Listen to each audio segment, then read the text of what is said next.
Hello, everyone, and welcome to the APSA Valorant Tournament.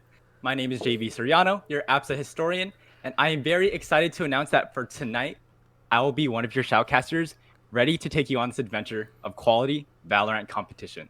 Welcome into the tournament, everyone. My name is Dalton, and I'm your executive secretary for the year. But right before we start, how are we doing, Jayvee? Man, I am doing quite well today, Dalton. Thanksgiving was great, just eating good with the family and staying home to be safe, But just as these Valorant players have been waiting to play and test out their skills amongst other APSA members, watching all their hard work and practice over the week has made me just as excited to watch. A lot of my friends and most of my kids are playing, so I'm feeling pretty stoked, Dalton. Yeah, definitely. I think a lot of the prep, going into this tournament, has been, you can just see it. Like, everyone's in the Discord, everyone's been playing games and scrimming each other. And I For know for me, sure. after, a great Thanksgiving on Thursday and hanging out with Light Fam yesterday for Friendsgiving, I am super pumped to watch the tournament and see, what everyone can do. And Yeah. right before we get started, let's go over the rules of the tournament. All right. So the first rule is that this entire tournament will only be single elimination. So essentially, once you lose, that's it. Sorry. The reasoning behind this decision is that we wanted as many APSA members to join as possible, which naturally meant that best of ones were the way to go for the sake of time. Not only that, but this tournament is aimed at being a casual, fun experience for all of us to enjoy. Yeah, for sure. And then the next rule of the tournament is that all maps and team size are essentially randomized. So the map pool is basically all the maps in the game right now, which is Bind, Split, Haven, Ascent, and Icebox.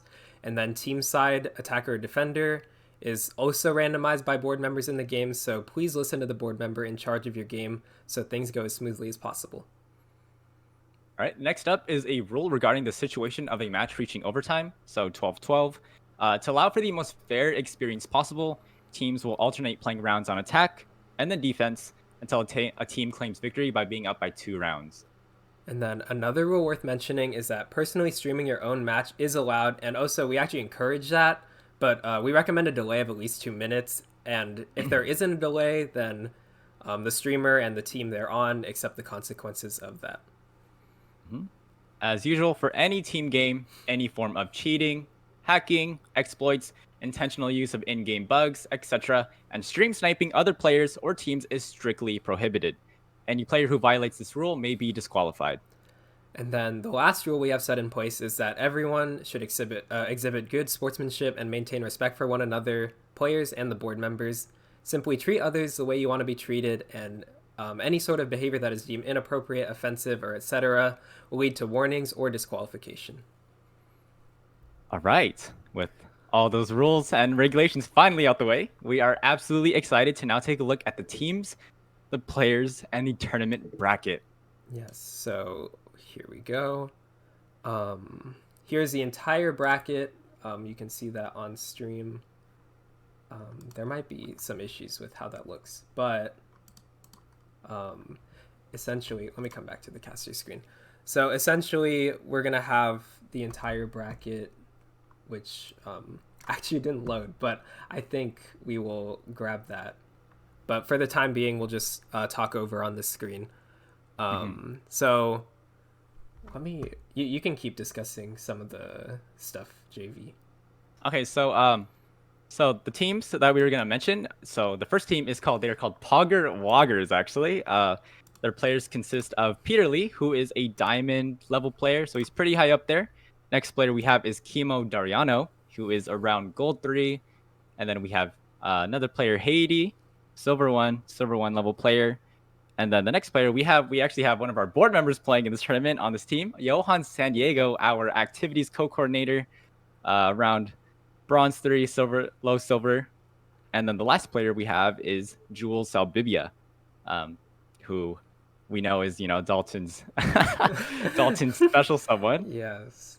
And then going against them, we have Team Target Practice, and on their team we have Corey Kim, who is their highest ranked player. I think he's around like a plat. Is he a plat level player, Jayvee? Up around there, He's like low diamond, low diamond diamond one. for Yeah. sure. We have Alberto Hernandez, who's rounding it out in the second slot. Third on the team is Melvin Reputana, who's my what's it called? One of my light kids. Actually, the rest of the team are light kids. We have Fred Mari Nono and Kristen Lego, who will finish up that team comp. And that game is going to go on off stream, but I know the map for them was randomized to be Icebox, so I'm excited to hear what the results of that game will be. Yeah. All right, and between those teams, between Pogger Woggers versus Target Practice, the winner of that match will then meet Team Boosted Bonobos in the semifinals. Their competitor in the first round, due to unfortunate events and circumstances had to be disbanded. So Boosted Bonobos is getting a bye. And their team consists of Ian Ardonio, our past historian from last year, actually, Jeremiah Escalona, Alejandro Garcia, Xavier Major, which is our current academic coordinator, actually. And then we have Kevin Medina. Yes, and I think, what's it called? So that's the entire top half of the bracket, which I don't believe I can show just because of video issues, although I will keep messing with that while we progress into talking about the game that will be on stream. So once again, for time purposes, all the matches in round one will be played at the same time, but we will be only casting one of them. And I believe, and me and Jayvee believe, we're going to cast like the most hype match of the qualifiers. And that match is the match between Team 7 and Connor and his Simps. Yes.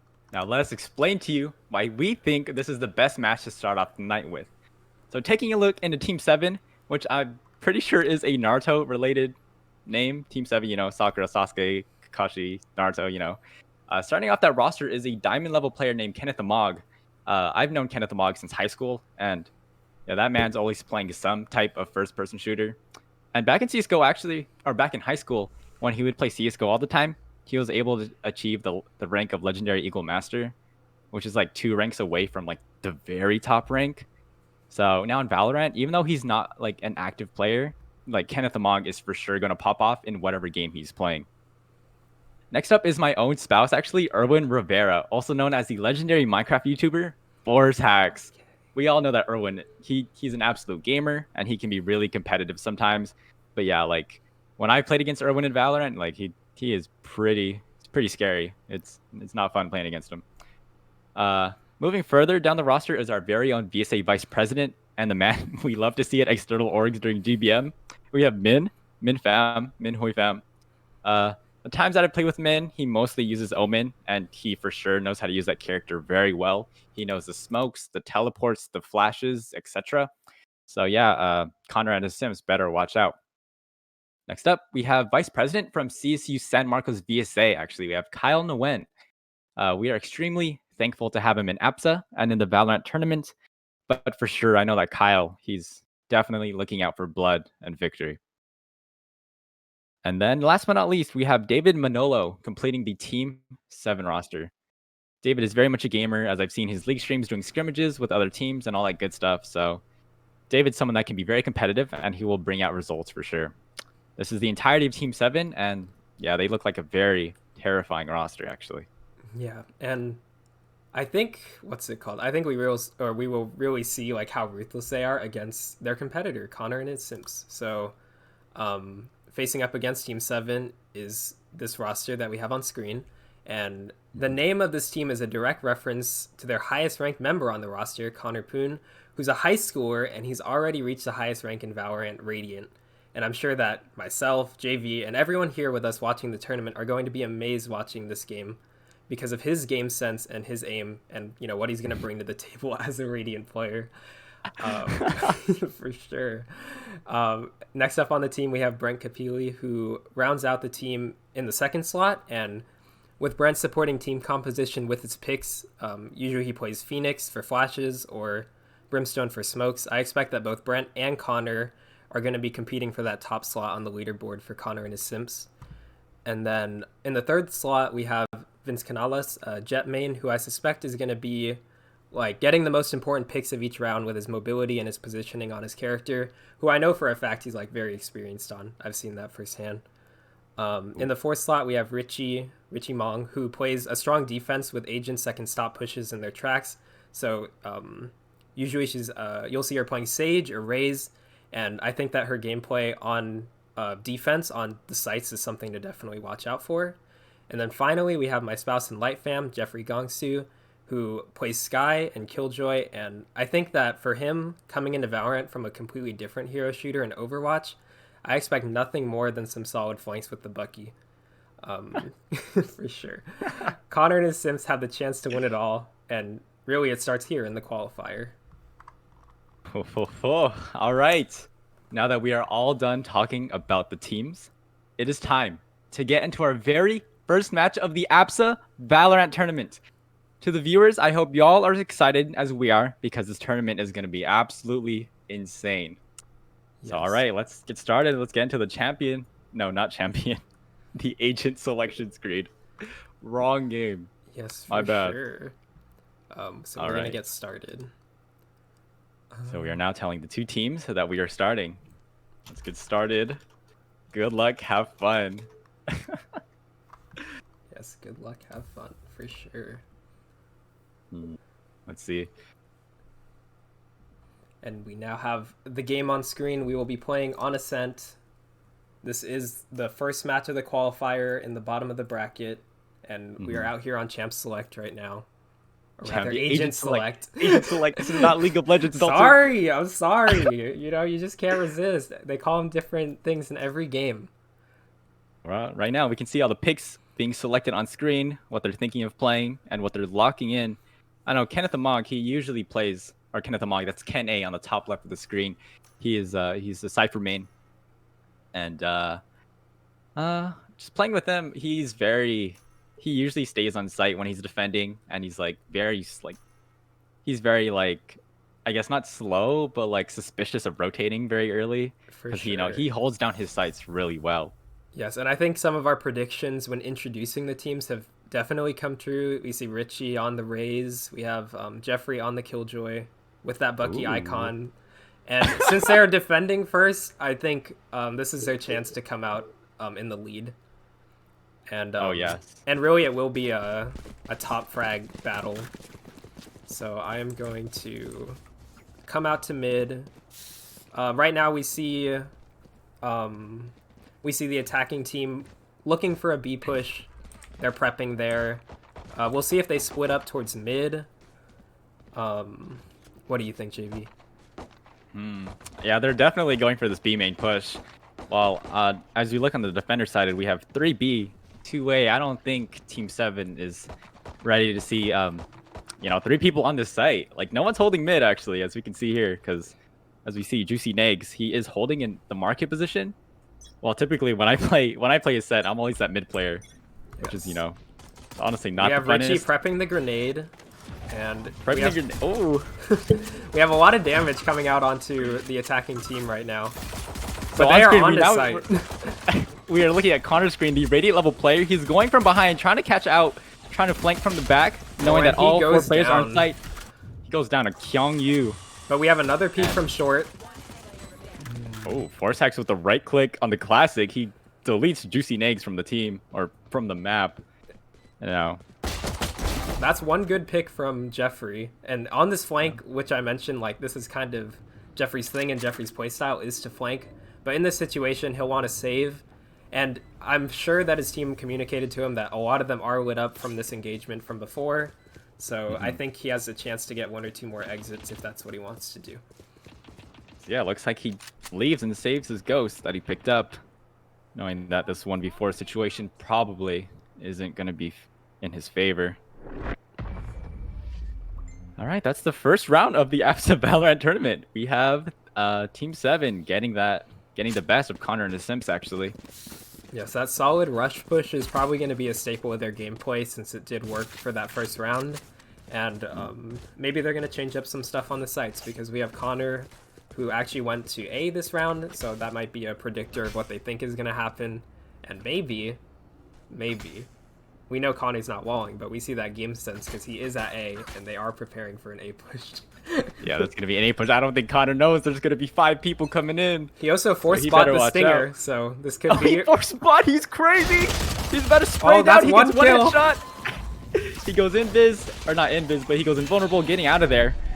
And with that one pick, they're going to be playing for the retake, so... Yeah, let's see this. You can That's a great kill from Connor. Just working that stinger, working that force buy. We'll see how he takes his play. He knows he's there. Great 3K. Upgrading to the Spectre. That's a nice skin. Flash coming in for the breach. And now they're gonna take this through. And that's 4v2 a 4K. situation. Oh, and here might be the ace. He gets the ace. He gets the ace. Okay.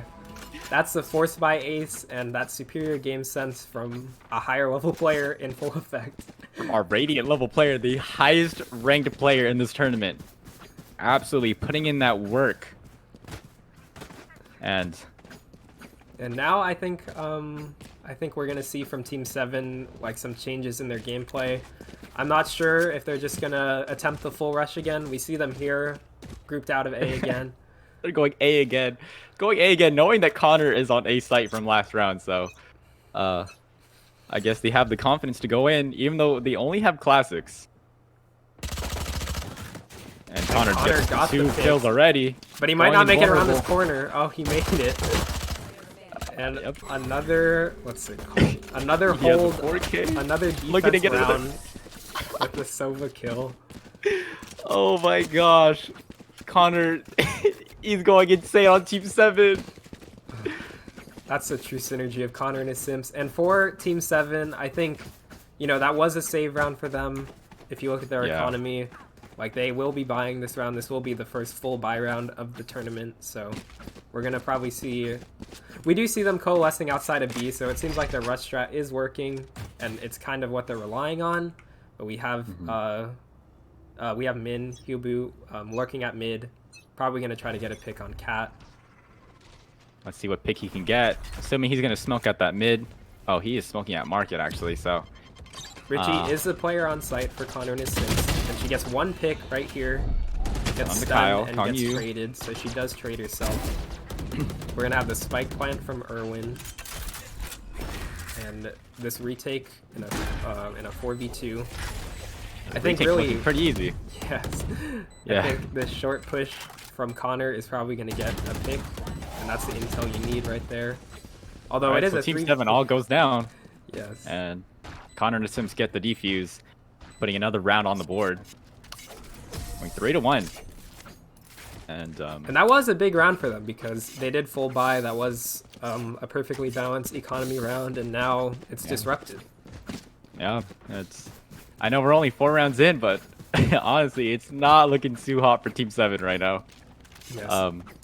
Honestly, I'm not sure what they should do, but maybe these all-out rushes are not the way to go, because they are getting absolutely demolished wherever site they go. And now this round, right here in particular, I think this round is a big one for Team 7, mostly because they did force buy this round, and if they lose it, they will go broke.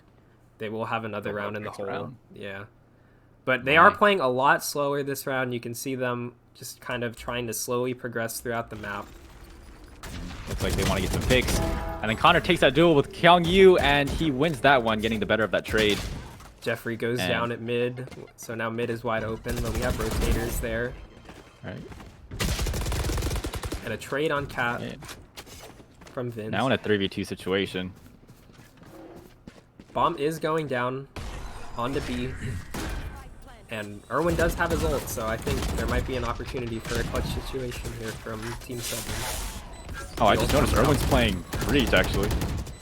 Irwin's usually a Raze player, but we'll see what he can do with this Breach. Connor grabs 1. And now we have a 1v1. Right, Richie versus David Molo. We'll see it. Gets the kill. She go out of control. She won that 1v1. She's like, oh my gosh. Celebration for this 3-1 round. Really a big one for Connor and his Sims. Yes. Even though Connor went down, you know, his Sims got his back, you know? Look at that. She got the spray down, and she got the skin to back up that amazing 1v1. I'm pretty sure they're feeling really good about the tournament, about this match so far. Yeah, they're just going to slowly just use their momentum, roll through this game. Ascent is, I think, it really depends on the teams playing. Like in terms of sidedness, I think it's very balanced. So you're just gonna see, Yeah, for sure. you're gonna see a lot of experimentation from the attacking side, because they have to try new things. They have to innovate to get out of this 4-1 hole.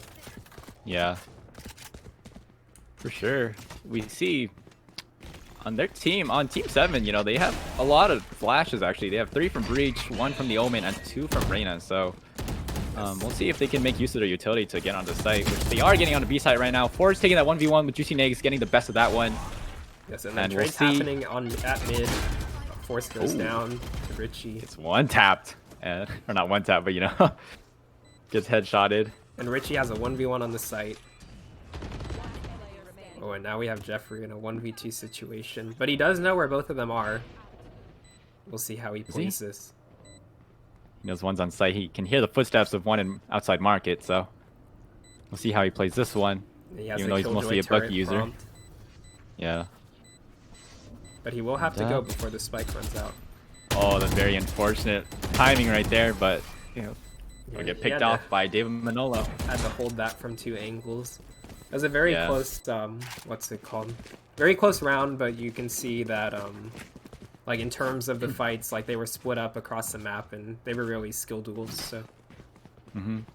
Not sure how Connor went down, but yeah, Connor went down at the beginning of the round to, I believe, to the Reyna, to David. To David. David's popping off, you know. Yes, it's a it's a Reyna duel in this match. For sure,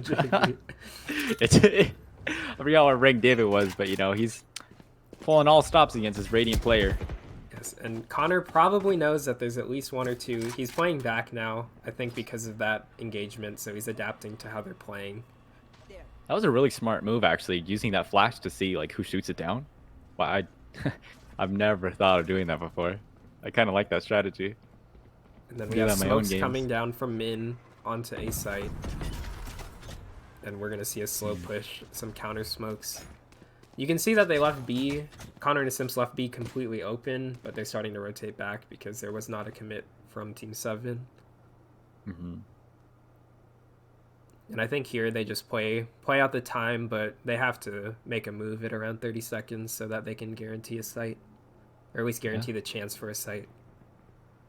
So Min's going up catwalk while the other team's going B, which is a really interesting move. I feel like Kibu's doing this to gain some information. Takes down Vince. But he might get traded right here. Oh, he takes down Connor.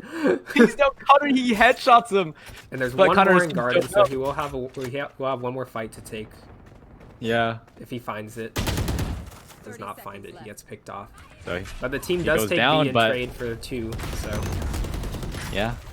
Oh, Razel goes down, kills Kyung Yu, but either way. Actually, they end up in a 2v3 situation. What happened? Oh no, 3v2. Team 7 has 3, my bad. Now we have a 3v1 situation with Jeffrey on the Killjoy. Going up the flank just like the first round. He got the Stinger, man. Stinger gang out here, you know? Yes, the Stinger does go for... Jeffrey better pop off real quick. We'll see this. Now they are playing off-site, so he might be able to get 1 pick here. I don't think he'll get trade peeked if he peeks this. But he does go down. Jeffrey goes down. To Irwin, man. He was like, yeah, external branch, best branch. I'm sorry. It just be like that. Yes. But looks like Team 7, 3 rounds. They got 2 rounds in a row, which is, I bet they're feeling pretty good after those 3 devastating rounds where their rushes just wouldn't work. Yes, and now we have them coalescing outside of mid tiles. They might do a full B commit, which we haven't seen a rush from them in quite a while. But we have Connor stacking B this round. Connor has switched to site to B. And, you know, he has his flash ready to go. We only have Vince on the solo on A, but we're going to see a full-on engagement right here with Connor pushing up B main. Right, looking for solo Acre, let's get it. Picks. But he might get caught by the out-of-position player. And he does. Oh, yeah. David takes down Connor. That's a huge Radiant player not to worry about, you know? Jeffrey might get stinger kills here.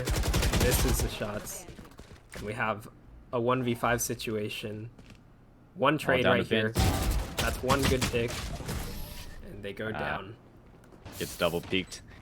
Yeah, David had a great play there, playing the off angle, a very, very off angle against a aggressive top frag player. So I think that's what happens when you have a top frag what's it called? Kind of a top frag ego challenge in a way. Yeah, they'll get kind of greedy for kills. Like they're like, you know, I'm high rank. All I just got to do is kill them. Yes. But and now, Connor now we definitely. have Connor playing mid, so actually he's going to move over to B. They're stacking B again, so they might be playing for this A retake with the Sova dart. Yeah. They're just using that for intel. But Team 7 has split up all the way across the map. They're looking for picks, looking for a site to take. Playing the patient game, not wanting to rush anymore. We'll see what happens. I think they learned their lesson from rounds 2, 3, and 4. I'm pretty sure. Yeah, because you can see they're playing a slow game. They have the spike, kind of looking towards mid. Ooh. We have Force Irwin with on the the operator buy. Yes. You know, playing with Irwin, every now and then I see him buy it, and he puts in work with that. Ult coming in from Richie. Doesn't find anyone. Quite unfortunate. Kangyu going down to Vince, but gets traded by. Actually, doesn't get traded. Someone else dies. Looks like Team 7 is going for that B take. We got Jeffrey on the classic. It wasn't a save round for them, but it was staggered by. Oh, he just didn't buy. Yeah, he just didn't. Interesting. But that's okay. Yeah. Connor's looking for that kill, well. looking for a kill to heal off of. I'm not really sure if they're gonna go for this retake or just save. And obviously he doesn't know about the omen on Cat, but he might check it. He's checking right now, and he loses that. He was at 24 health, so. But now despite being a Radiant level player, man. He's looking for this pick. He got the call out from Connor. And he gets the free kill. Gets it. I don't know why Min wasn't looking there. It's a 2v2 situation. If he hits his Sova ultimate, then he could get a free pick. But they know one's in B main and one is on site. Oh, Vince is going for it. One boathouse. It's a 1v2 situation, but the spike is ticking down. You have to tap it. It goes down. You can't. Kenneth gets it. Yeah. It's a very close round. Very close clutch up round. But in the end, the spike ticks down and it explodes. And we have a Team 7 take the lead. Yeah. They take the lead for the first time in the game, having 4 rounds in a row, answering Connor and the Sims 4 rounds in a row. That's a really important round since look, Connor and the Sims, they don't have money to buy. Yes, they're gonna save up this round.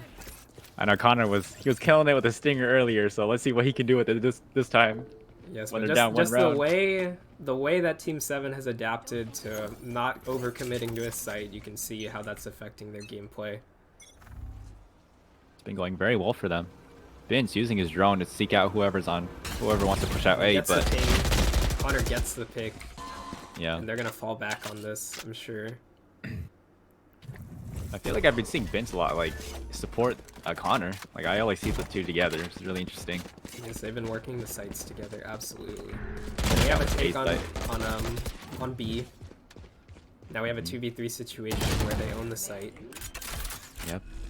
Now it's all up to Vince to take. And Vince got 1 pick on Cat, defuse. so he has a 1v2 situation. I believe he still has... Oh, he picked up the Vandal.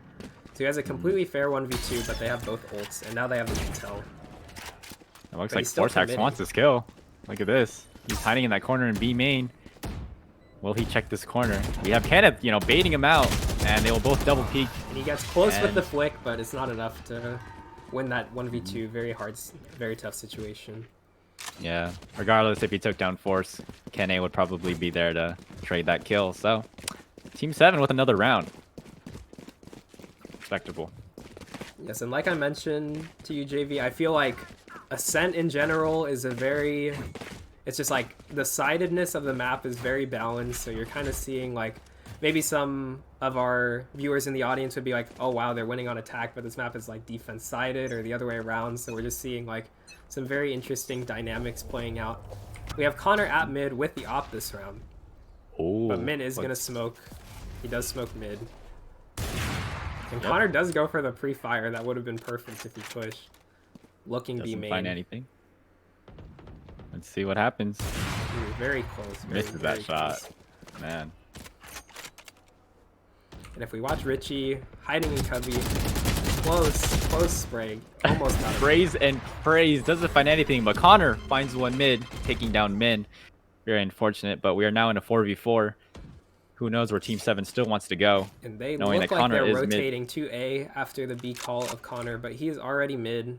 Might be looking for this kill. Yeah, looking for anyone rotating through mid.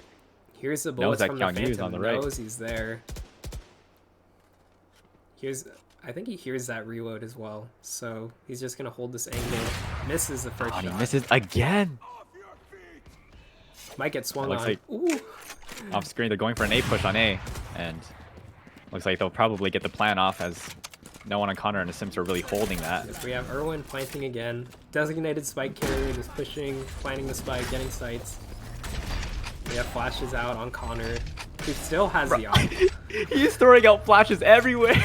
We have the Killjoy ult coming down. Ooh, how do Connor and the Sims retake this?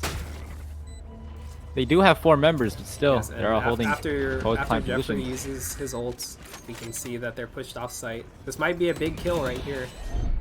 Tries to stick it. They miss through the They're smoke. smoked That's a off. half defuse from Connor.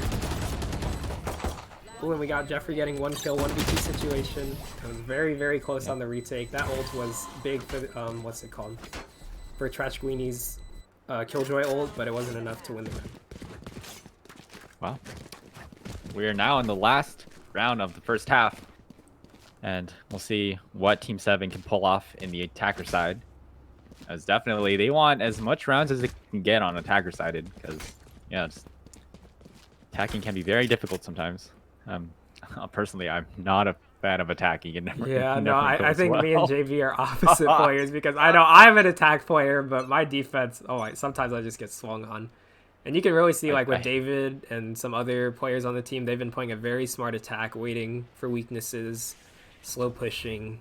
It's been very smart gameplay from them after their 4 rounds in the hole. Yeah. Looks like they're all split off again.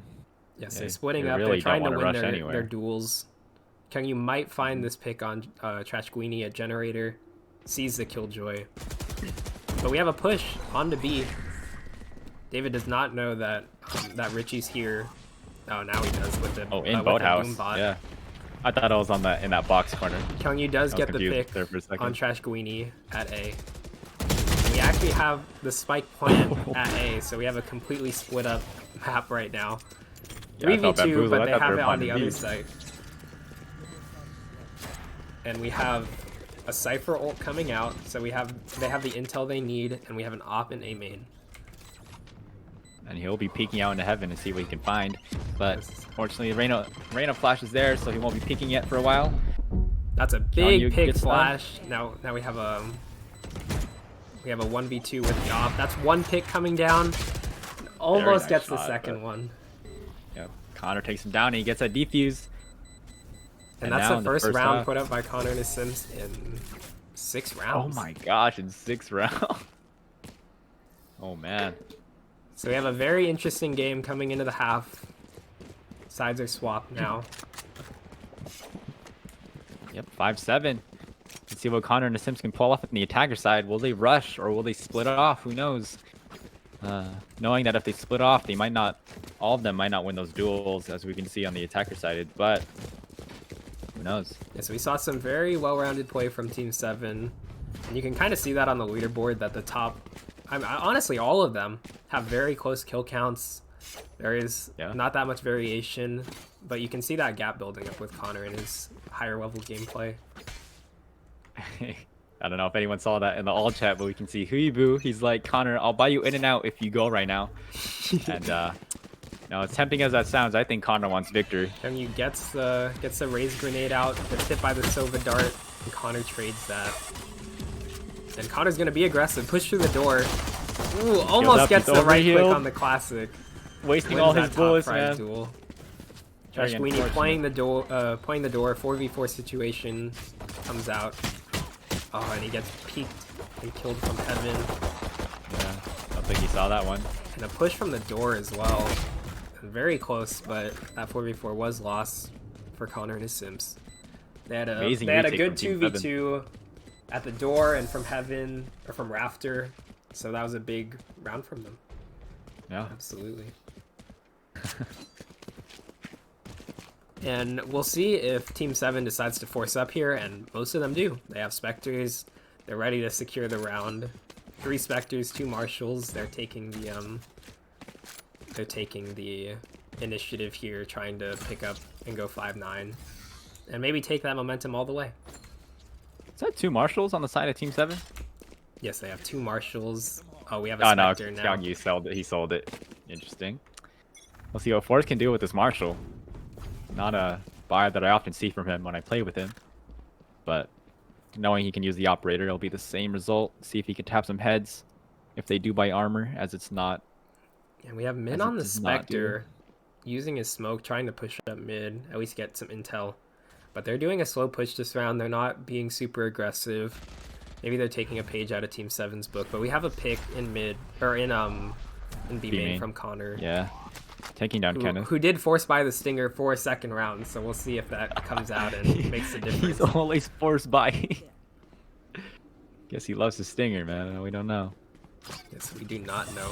This Marshal might make the difference, though, but they're going to rush up on the site right now. One market. There's a million people coming on a B site. Let's see what that Marshal can do. And he's missing 20,000 shots. But he did get the trade. Now we have a 3v2 situation. Connor's going to play aggressive here, try to even out. That's 1 pick. Amazing player, right? 2. Oh, and the for another 5K. Burns him down. We have a 1v2 situation. And Negs is low, very low. But David does not know where he is, so you might see some intel shift. But he's... Ooh. Oh, he's going to check that corner. Yep, he checks it and gets him and gets the round. Yeah, big round from them. They did force buy. If they lost that round, they would be broke. So, but then again, for an eco, getting 4 kills like that is very big. Yeah, really, Connor put in the work. Getting, what was it? He got a 4K, or was it 3? I think it was 3, and then 1. Man. Really scary situation to have the opposing team get 3 kills like that when they barely bought. And just makes you nervous, hoping that you don't lose the round. Make you nervous. And now Team 7, because they forced spot and the majority of them died, the members who did not get a kill last round will now have to buy Spectres. They're gonna eco, so we only see Force and David Park getting real guns for this round against a fully bought team. But we can see them pushing tiles. Connor's looking for that pick mid. Doesn't know where they play. Might get peeked right here. That's 1 good kill. Fortunate timing from Min. Vince getting the Sova dart out. And now Connor's gonna try to prod B, looking for more picks after getting the first one. All his sims are following him too. Look at that. Yes, if you look on the map, they're all right behind him. You can see Connor and his sims. Right, they're making a push on a B. Let's see what happens. Kenneth is holding it down, and Connor's trying to look everywhere. Gets the door closed. Knows that Force is there because of the breach util. And on site, 10A has totally had the site on lock, got 2 trades. We have a 1v2 situation now, and a kill. Oh, Juicy Nays goes down. Wow. And that's the difference, really. You have a Cypher player who's doing very well on defense, holding the angles, getting the trades. Then you can keep the site you can just delay it for just a little bit longer. Delay the spike, let your team rotate. It makes a big difference. Along with force hacks. He is... From CT, using all those abilities, he has 3 flashes, he has 2 of those stuns. It's absolutely devastating trying to get onto this B site. So we'll see if Connor and the Sims still want to continue doing that. I feel like, not sure if they would want to, but you know, I feel like this A push from them would seem quite like the best option for them. Every time you gets a pre-nade and it does not hit Connor at all, and he has no intel about any push, but we won't really know if Connor's going to peek this. He actually did. He got his got all the armor, so he might get insta-picked right here. That off angle. You never expect them to be on that generator. Very. Next with the ghost pushing up. You see the all check Connor's like nice shot. Nice shot. That's a big pick. Ghost against a bot gun. Might pick the Cypher. Nah, but they know. And if he's there and he pushes him. Oh, he gets the headshot. He could take that Vandal. Yeah, so maybe he could change the game. David knows the spike is here, is looking for the kills. They're not peeking him.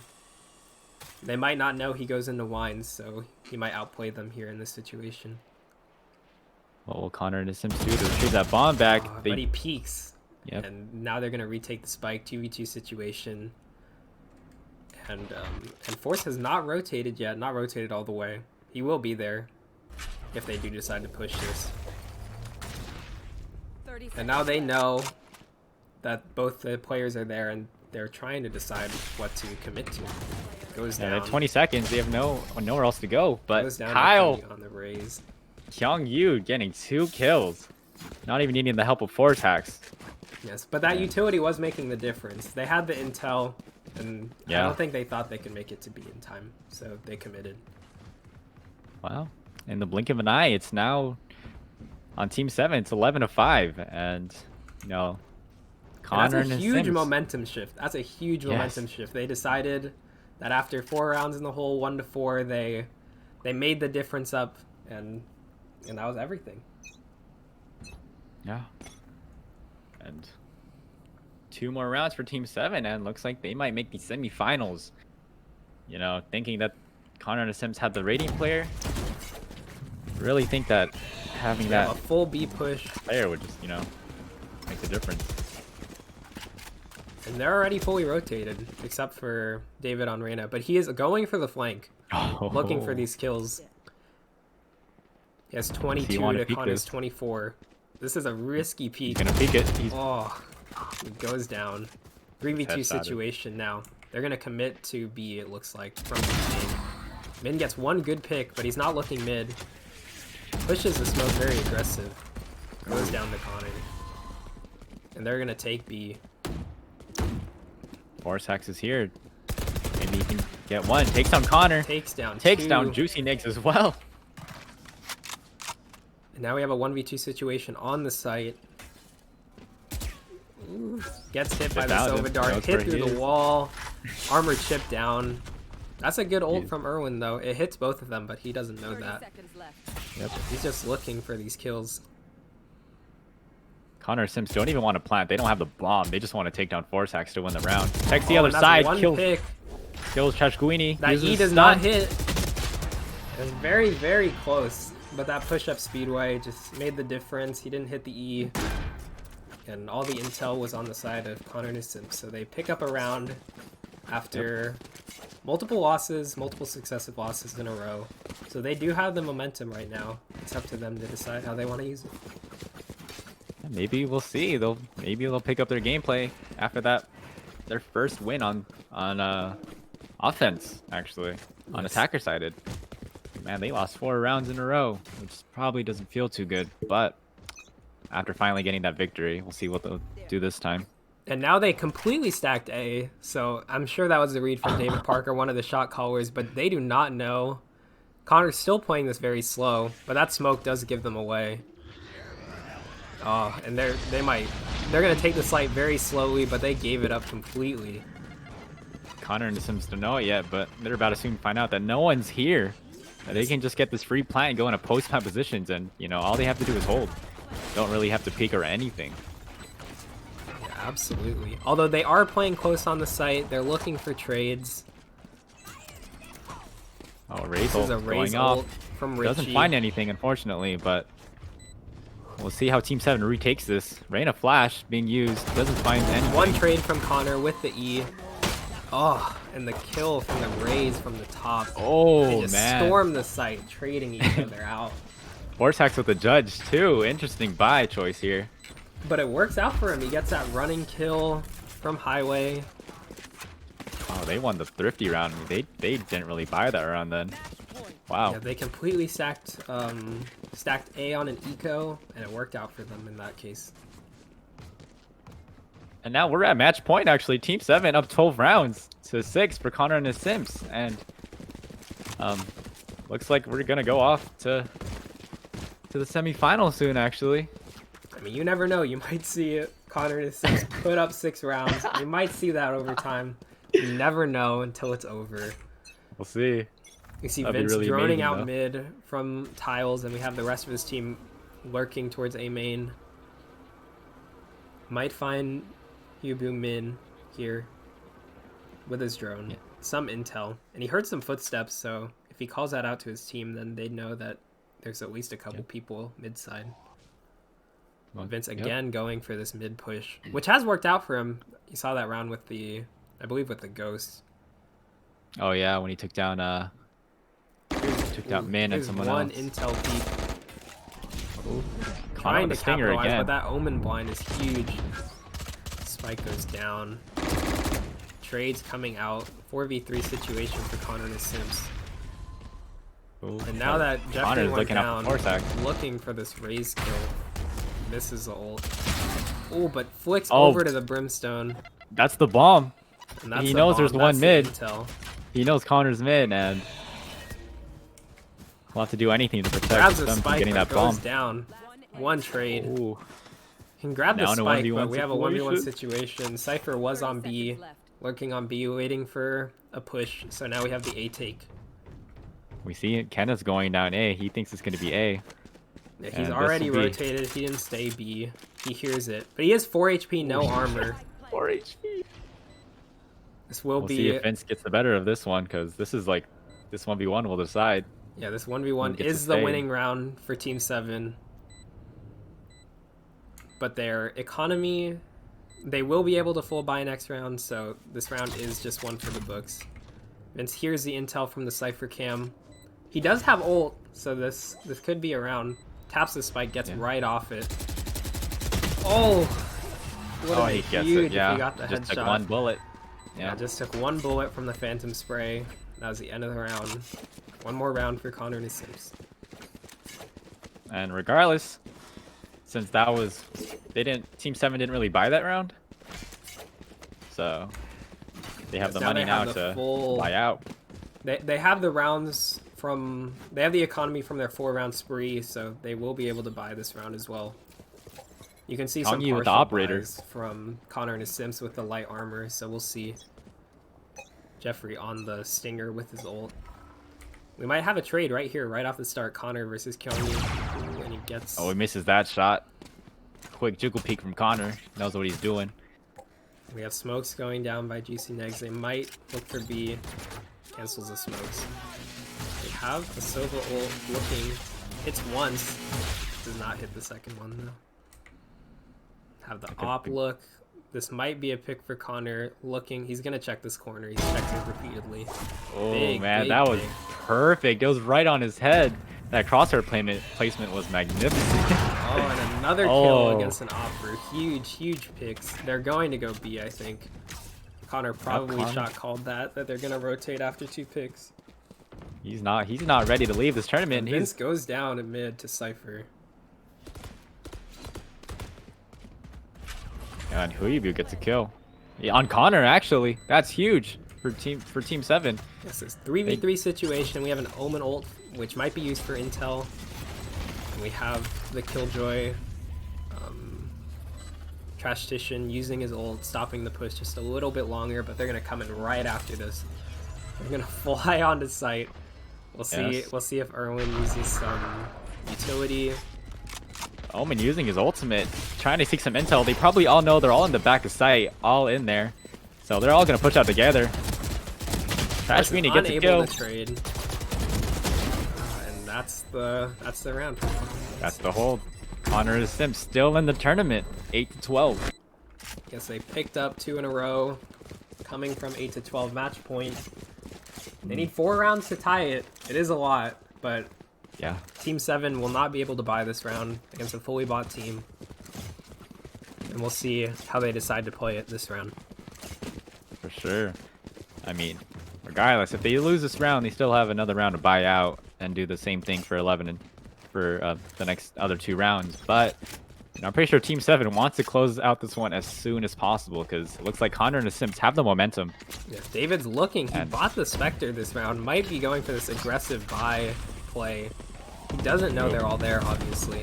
They're Looks like they're all this. pushing in. this. It's like defenders not even playing, you know, defense. They're just going in. And they go down to these picks. Min pushing back. And they're not committing, even though they've gotten picks on A. They probably think that it's stacked, and it was. Min goes down.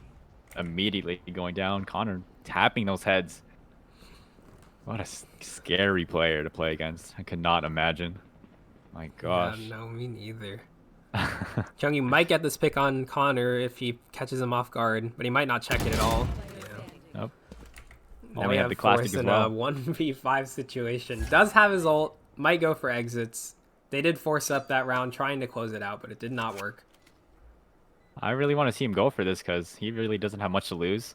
Absolutely If he not. could take down someone, you know, he ruins the player's economy at the least. Yeah, absolutely. I think 1 pick, 2 picks here with the Spectre are very possible, very likely. Here's one. You know, catches out Huge. Trash Queenie. He gets traded. Immediately goes down to Juicy Nigs. 9-12. Team 7, what's going on? All y'all need is one more round, and I'm pretty sure that's weighing in on the back of their minds. Yeah, they're just waiting for that one round. If it goes 12-12, we will see our first overtime of the tournament in the first game, which is very crazy to think about. We have Ken A on the op. Might peek Operator. mid, but we can see they're mounting for a B push right now. You can watch this. Sold that operator though. He now has the Phantom this time. We have smokes going down at mid. They're playing slow. They're still playing slow. They know they bought this round. Yeah. They're looking for the picks again. They're not rushing. But we've seen from Team 7 that they're kind of an antsy defense team. Even on, you know, granted it was an eco last round, but it's still something to look at in their gameplay. Oh, huge pick from Connor. Takes winning out these top duels frag. against David Park. Reina versus Reina game. I'm telling you. Absolutely brutal. Oh, but he goes down to mid. Goes down to mid, but gets traded. 2v3 situation, but Vince is very low right here. They're committing. Team 7 in a Richie 2v3. has a spike. Gets the plant down. You can see Force here trying to do the rotate. Gets hit by Trash Queenie's Killjoy Q. Which makes him vulnerable, but not for long enough to make a difference in this fight. Flashing out. They both have full health. I don't know if they know that the sub is really this lit. ult is huge. The ultimate will be huge, and all the flashes help they push out together. Absolutely huge ult. 2v1 in this situation. This is the last moment. Oh, and that's it. And that's it. Connor and his Sims goes down. Team 7, Force Hacks defusing that bomb and achieving victory for Team 7. Team 7 winning the round. And here's our look at Team 7's members again. We got Kenneth, Erwin, Min, Kyle, and David getting the win. And I think, personally, I think that's an upset. I don't know what you think, Jayvee, but... I was thinking that Team 7 was going to pull through. I honestly didn't think they would pull through because of the way... I feel like they mostly won that because of how, strategically well they played on attacker-sided. Yeah, if you look right here on the timeline, I think that... Wow. Right here, round 5, I think this made the absolute difference. They were getting destroyed on attack rushing, and they decided to change up their playstyle. They were looking for picks instead. And I think that absolutely made the difference in how this match went. Yeah, absolutely beautiful strategic play from Team 7 because, I thought that Team 7 was going to win through their duels, which they pretty much did when they were playing on offense. When they started playing slow, when they just started taking those duels, they were winning those rounds. And it was scary for a second. I saw that that Connor was winning the duels against David Park, but it didn't make a difference at the end. Min got that big pick on Connor, and I think that ended the game. Absolutely. I think that was a big trade, and I think that probably won them the round. But it was close, just for a minute. You can see that Connor got 11 first bloods that game. He was absolutely fragging, but it just wasn't enough. Absolutely, it really wasn't. 34, 17, 6. That's his KDA. But regardless, the next top 3 players in the scoreboard is from Team 7: David, Kyungyu, and Huyabu. Sorry if I can't pronounce that name. Absolutely putting in that work. Min really getting Connor. And David getting Connor at very crucial moments in this match. And now we will be able to look at the bracket. It will work now if I pull it up right here. Really paid off for them. Let me see. So the semi bracket variation. That was really exciting. Man. These are the new matchups we Oh have. my god. We have Pogger Woggers winning against Team Practice on Icebox 13-10. And then we have John's Cake winning against Team Kyle Big Pogger's team 13-11. And this is our updated semifinals bracket for this match, or for this tournament. Yep. So, yeah, these will be our two semifinals matches: Pogger Woggers versus Boosted Bonobos, and John's Cake versus Team 7. Just to talk about the bracket for a second, who did you think was going to win between John's Cake and Team Kyle Big Pogger's team? I suspected a interesting game. John's Cake win from that game. They had very well-rounded players in the 1 and 2 slot. I think, what's it called? Jordan Huang and Rex Chen. Yes, it was a very well-established matchup, and I think they did a good job fragging out in that win for sure. And then what do you think about Pogger Woggers versus Team Practice on Icebox? On Target, I really had Target Practice for that one, because looking at the players for Target Practice, Corey Kim and Alberto Hernandez, they're top ranked players, and Corey Kim, my son, having played against him, he is an absolute monster, man. I've seen him tap heads so quick and just flick over to those heads. It's those players are absolutely tough. scary to play against. But this is our final bracket. We have Pogger Woggers getting the win, and I think that's mostly because everyone on the roster is very well rounded. They all trade off each other. They play well as a team. I know they've been preparing for this tournament, so they grab the win, moving into the semifinals. And we see our APSA Twitch chat hopping on, apes together, strong together. Y'all gotta watch out for Boosted Bonobos, man. If you check the Discord, the APSA Discord, Valorant in general, they have their own Twitter. And, they were talking mad smack last night. They were like, quote unquote, imagine losing first round. LMAO, couldn't be us. Yes. Wow, talking big smack for a team that got a bye. Yeah, of course, Boosted Bonobos did get a bye. But I think, that might make the difference. They did not play in the first round of the tournament. They will be cold going into the semifinals game 1. We will see if that impacts them, if that makes a big difference. I'm not sure, to be honest. I know for me, personally, if you think about tournaments for other games, like maybe if you've been to a Smash tournament before, people like to be warm going into their games, but they'll be completely cold. They won't have the rounds.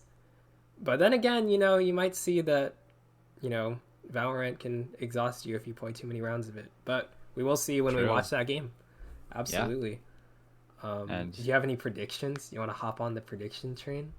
Yeah, I love doing the predictions. They're so fun, like guessing who will win and stuff. So for the first semifinals match between Pogger Woggers and Boosted Bonobos, personally, my bet is on Boosted Bonobos, because looking at their team roster, yes, they have look Ian. At their roster. I'll pull it up. Yeah, we have Ian, Jeremiah, Alejandro, Xavier, and Kevin Medina, and I think that's a very, very well-rounded team. Although it will depend. I think some players on this team might be subject to having very, very good game, like very, very highs, very like high highs and low lows with their gameplay. And I think if we watch them on a tear, they will tear up this game. Absolutely. And I've been watching this team practice over the week, and last night they were just popping off. I don't know if those that same gameplay will show up again tonight, but they seem very prepared. I know Xavier Major, our academic coordinator, has been putting in the work, going into the range, going into deathmatch at 2 a.m. in the morning, doing aim labs. He's ready to go on a tear. He's ready to dominate. We might see him absolutely destroy on the scoreboard. And Boosted Bonobos will be going up against Pogger Woggers, which I think has a very well-rounded team. I've personally been watching them play for a lot of the week, and I think that the way they work as a team is why they won that first match in the qualifier. How do you think about Peter Lee as a player? I know he is their highest ranked player on that team at about Diamond 2. Around Diamond level. That's really high. Yes, if you think about it, a lot of their team, they have the game sense, they have the strategy. It's up to them to work out on those trades to win their matchups in the game. Because I think kind of like how we saw with Connor in the first game. Like that game sense is there. You just have to have all. It's like your team is only as strong as your weakest link, and I think that you see Yeah. that in these games absolutely. Yeah, I agree. I agree wholeheartedly. And honestly, looking at Boosted Bonobos, they're not a strategy heavy type of team. Like most of them, their team play or like how they play will mostly be like individually based. They're probably gonna look for those duels, look for those kills. But I know that from hearing last night, the Boosted Bonobos, they have a strategy book. For They sure. have they have secret strategies, They're so you ready. gotta They're watch out. ready. I'm excited to see it. Based on your description, I think these two teams will be opposite in how they play. So we'll see if the strategy or the outright like kill potential of a team is what wins some games in the first match of the semi. And Yeah. on the other side of the bracket, we have John's Cake versus Team 7, which we just watched. I think Team 7 we saw, if we look at their roster, that we've got Kenneth, Erwin, Min, Kyle, and David. Once again, I think that their team was absolutely adaptable. Obviously, Very, yes. Connor and his Simps was helmed by the highest rated player in the tournament, and whether it was an upset or not is up to you. But in terms of how they played, I think we might see that adaptability come in handy once again when we watch this game. Yes, very important for them. Really important for them that they adapted because, Yes, it it was really wasn't one to looking four. It was great. 1-4, and they were on the side that most would think is easier for Ascent. They were on attack. You saw that. Yeah. And then they will be going up against John's Cake, and we'll look at their roster right now. Jordan Huang, Rex Chen, Christian Ko, Jeremiah Vargas, and Jordan Jacinto. And what are your thoughts on John's Cake? I think, what's it called? I think they are a come up team, and they might be able to take down Team 7, who we watched.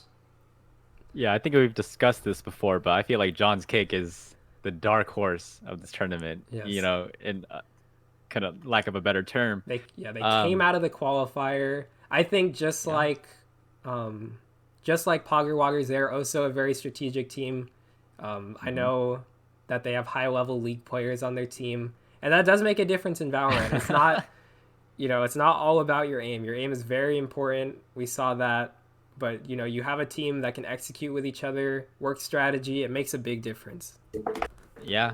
And the fact that they're high level in league, it just shows that they're competitive and like they're willing to put in the work to get better at the game. Because like these League of Legends and Valorant, they're really competitive, man. Yes, And Riot made some very my competitive gosh, games. Absolutely. absolutely insane. But yeah, my pick for that semifinals match between John's Cake and Team 7, I'm hoping for Team 7 Yeah, I'm rooting for because that team set. We saw them. We saw them go on a tear. We saw them adapt. I think they could do it again. yeah, But let's not jinx them. yeah, because we didn't get to watch John's Cake match, and they do have really good players. So John's Cake, I Rex Chen actually, White Tofu, he's my son. I've played with him, and I played against him too actually, and he's pretty scary. Yeah, Like no, when I for played with him, sure. his rank was silver. Yo, that guy was Not not playing silver. like a Not silver silver. player. No, no, for He was sure. like high plat, low diamond type level play, which was amazing. Mm-hmm. And yeah, And they have the best name in the tournament. Personal John's opinion. Cake. Yeah. Nah, I agree with you, Dalton. John's Cake. John's Cake. Just imagine the winner of the tournament, John's Cake. Yes. Oh, John I Fox, see. your I see it organizer, right now. man. I close my eyes. I see it right now. And you know what else I see, Jayvee? I see the break coming up right on the horizon. We're going to get ready for the next round of the semi. Pogger Woggers going up against. Let me pull up the bracket for everyone on stream. We have Pogger Woggers versus Boosted Bonobos. Boosted Bonobos got the bye, and we will see how the semifinals round goes. I see you all in chat. Fill up that box. John's Cake.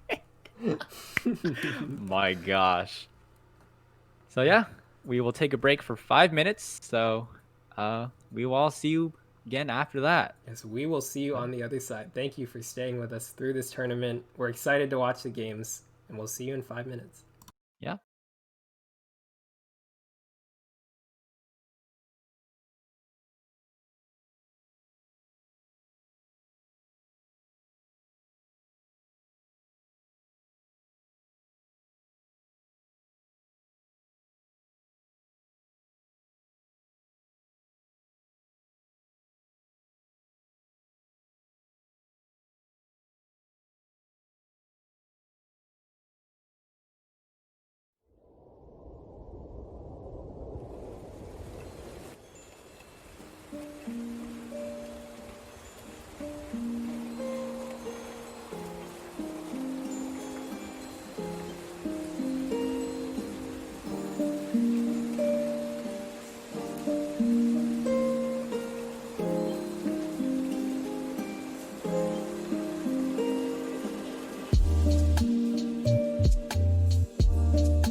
Johan, start. Yes, welcome back, everyone. We're here. We're just waiting to start the game, and we're in. Started. Yes. And first semifinals match between Pogger Woggers versus Boosta Bonobos. We are on Haven. Yes, we are on Haven. We're ready to start this game. We have our overlay up. Semifinals, match 1. I'm excited to watch this game. Yeah. I don't know how Pogger Woggers is gonna play, but you know, I feel like they're about to. They might pop off against Boosta Bonobos. Yes, this will be a strategy game versus like you said, like a kill frag team. You can see them all picking Jet, showing they might want to tick down. They might let random agents be. They might let fate decide their team comp. You know, that's a possibility. Well, what I'm expecting is I know Slith, Ian, he's most likely going to bring out a Killjoy. I know he's typically he's a Cypher player, but yeah, recently he's been practicing that Killjoy, and we see it on the screen right now. Yes, looks like we both have Reynas on both sides, on both teams. Lock-in from Kiwi. But if you look at Pogger Woggers, they have the frag comp. They have every duelist in the game. Oh, they have 4, dude. Interesting. Yeah, Chemo is a Sage main, so we're going to see that from him. We got smokes.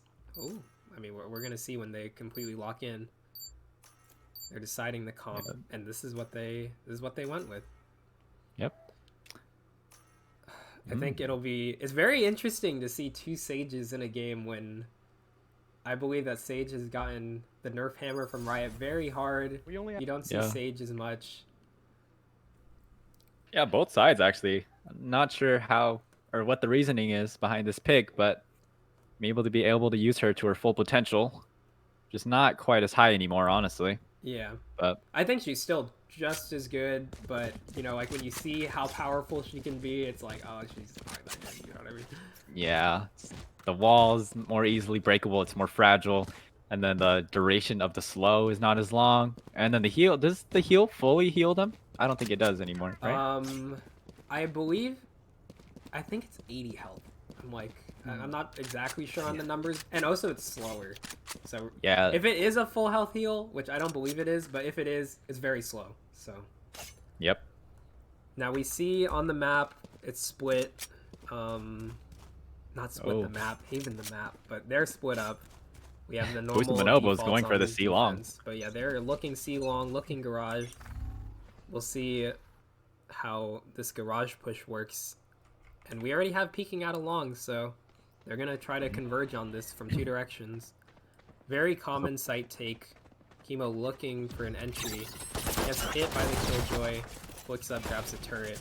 Is vulnerable for a couple seconds. Goes down. And they get the plant down. Oh, and here comes the rampage. Here comes the reinforcements. You know, they're all looking for them fights. You know, Chemo putting down that wall. A nice headshot on the Sage wall. On a flying jet. Very impressive. Oh, and now we have... And looks like it's up to La Basura. Doesn't know that she's on the left. Oh, and Chemo getting the last kill of the round. Clutching up. That was a very, very fast retake. I think that's that attacking style you were talking about coming out in full force right there. Yeah, and this is actually Pogger Woggers attacking first. Very, very aggressive action coming into the first round of the semifinals match. Man, a lot was happening there. Pogger Woggers having that warm up, getting that game in. But you can, I mean, just like you mentioned, Boosta Bonobos on the defense, on that retake, they were playing like they were on attack. You could, yeah. They came from everywhere. And here you can see they're going to push into some shorties. So I don't know. They might get free picks here. If they play this wrong, then this round might go in the favor of Boosta Bonobos. Yeah, but we have 3 people coming up A long, and I mean, the shorty only has 2 bullets. We'll see if... Oh, that's one trade. And they find the other immediately gets taken down. And shorties were useless in that round. Take A with no pain. They have the spike down. They're just going to play post spike plant positions. Watch the flank.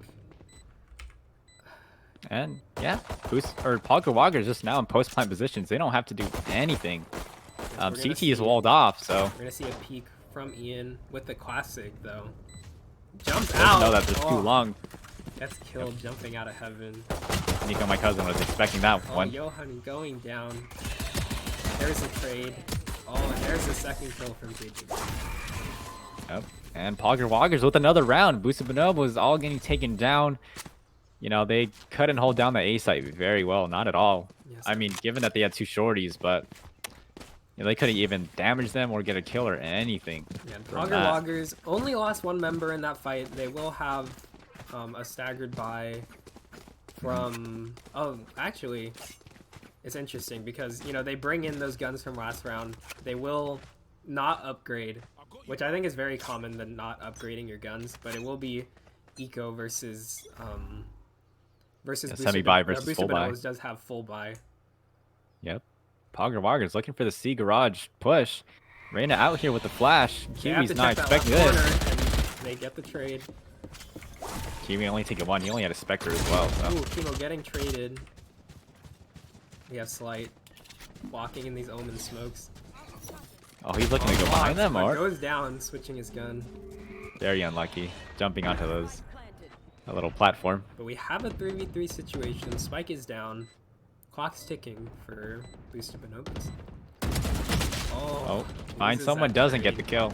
Yeah. 1v2 Oh. for I'm Jayvee Jeremiah. They know he's at long, and they're just gonna wait for him. I'm pretty sure Jerbear will push out the smoke. Looking for the smoke. Doesn't get anything. And You on the 4K that round. Yep. Coming up huge for Pogger Woggers. Pogger Woggers up 3 rounds.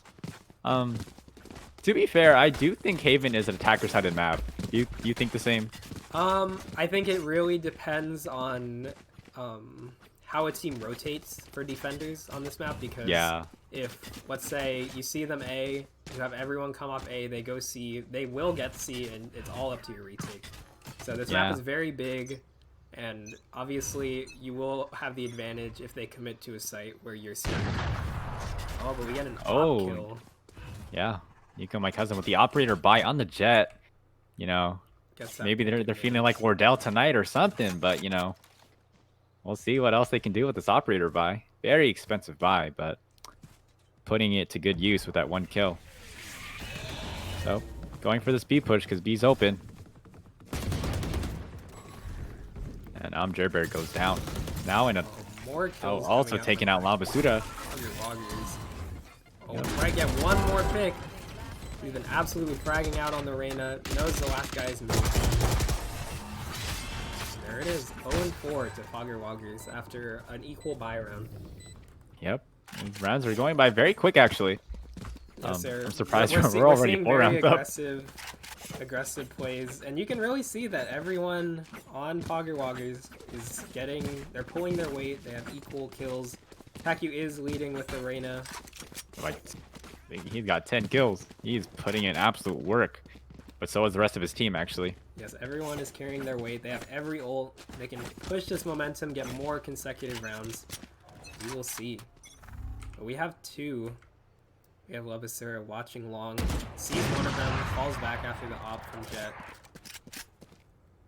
Lucky he didn't get tagged or anything. Yeah, I'm Jayvee is going to drop the Brimstone smokes. They might rotate out. They are a team that is very strategic, so they might, you know, they have 3 rotated onto A. We got lots of time. They don't need to push through this. We got the Reyna And ult coming out. the hunt begins. Labasura is looking for kills. No, Can't really see through the smoke yet. Gets raided by the ult. Oh, missing the op shot. We have a 1v3 situation from Kiwi. Kiwi currently their top fragger. We'll see what he can do. But situation's looking pretty grim. Oh, doesn't He's get a the kill Phoenix, on but Phoenix. doesn't get Has it. Gets peeked. flashed. Oh, 30 HP, stuck in a corner. He can Q out, but might not. Ooh. He misses the door. He does have his ultimate, but I don't think he'll use and it. he gets jumping classic by Pacu. And And that's a 5-0 for Pogger Woggers. things aren't looking so hot for Booster Bonobos right now. Nico is my cousin getting the op back. Got that big pick in the last round at mid. I believe that was 2 rounds ago. Got that pick at mid. Gave the site to the team. And you can see that, you know, these kill differentials are coming out with the strategy. Yeah. And they're gonna do their bread and butter, which I think is their C take. We might see a queen pick on Reyna. Let's see how this op Do you peek see goes. it? Oh, close. Oh. Barely missed the shot. Oh, he gets tagged instead, actually. Nico. Labasura with the Phantom, actually. Yeah, doing some damage. They're looking for this push. Oh, and they're rotating off. They're rotating off. Smart play. They're looking towards mid. This is what I mentioned, you know, like you hear C, you don't know if they commit, but you rotate anyway. And that's the difference, you know. Yeah, on the snap. Wall go down. Depending on how smart you play this attacker side, you know, it really makes a difference. Yeah, we might see Gandalf's uncle. They're pushing up garage. He has a bulldog. Gets absolutely destroyed with the one tap. Very quick from Pack U, man. That's that diamond level player. Boombot out. Oh, and the ult coming out. The ultimate. Oh, misses. Barely misses the Sage. Doesn't find anyone, unfortunately. He's watching this angle. Gets one kill. Has to reload. Oh, so close. So close. Jayvee in a 3v1 situation. He knows the bomb plan is B. Doesn't know where anyone is, but sees that Sage Q arcing off the wall. Pacu is still alive though, so he better be careful. He's gonna ult. I think he's gonna tap the spike. Oh, gets one kill. Oh, he gets Yo Honey. Fakes the defuse though. He thinks they're close, but they're all mid. Oh, he's gonna have to tap the spike. No smokes. Oh, he might go save this round. He took too long. Looking pretty grim. On it. Double peek. Oh, but he gets the kill. If it was a 1v1 situation, that would have been it. But now we have 0-6 to Pogger Woggers. Absolute destruction on their attack. And their economy is perfect. They have a perfect economy. And now we see boosted bonobos. They're gonna stagger by. I don't think they're communicating their buys properly. I think they should save this round. What do you think, Jayvee? I think the same thing, actually. I'm also thinking about how last night they're doing all this trash talking, but, you know, now they're down 0-6. Yeah. And a very funny situation. You know, they got that bye. They got the bye. They walked into the semifinals. No contention. Now they're meeting their match for sure. Aki pushing up. Meaning more than just the match. They're... Pogger Woggers. Oh, tags the Reyna more. Still has armor. Looking for more kills. Looks like Pacu thinks someone's going to come from the right. He's going to peek that. On Yo Honey. You know, it's a 4v5 for Pogger Woggers, so this could be a shift in momentum. Oh, he knows someone's there. That's a big, aggressive push. And decides not to peek this. He doesn't know one's in the corner. Oh, so close. Oh, he goes down. That was really close, actually. It's like getting tagged but up. Still very low. 1v3 situation. Chemo does have, Jayvee does have ult. They can secure this round. This might be the first round on the board. For boosted bonobos, yeah. He walls off so that Chemo can't get the bomb, only coming in through window or garage, but I doubt he will get... Chemo will be able to get there. That's not Chemo, actually. That's Nico, my cousin. Yes. Might try to save the op, even though the economy is great. The op is very expensive at 5,000 credits, you know. Yeah. The save is very smart here. They put up 6 rounds on attack, and, you know, they can take the 1 round. Yeah, regardless, I still think Pogger Woggers is satisfied with how they're playing right now. Yes, and there's still rounds to play on the side. They can take the momentum back for sure. That pick against Yo Honey, I think that changed the momentum of the round. Kiwi getting the pick, and I think without it, that 4v5 situation, they would not have been able to win that round. Yeah, especially when Pacu went down. I mean, Pacu is the star player of Pogger Woggers, currently with 14 kills. So, boosted bonobos can take him down from the start. That would make a big difference. Yeah, we can see the mid push. We're gonna watch Nico as my cousin. Probably gonna peek window with the op. But we see there's 2 mid. We have a Brimstone. We have Labasura. Probably gonna smoke off that mid window, honestly. Not to peek. Watching garage gets smoked out. Typical play. And they're lurking in lobby right now, slow pushing. There's no intel. We only have 1 on A.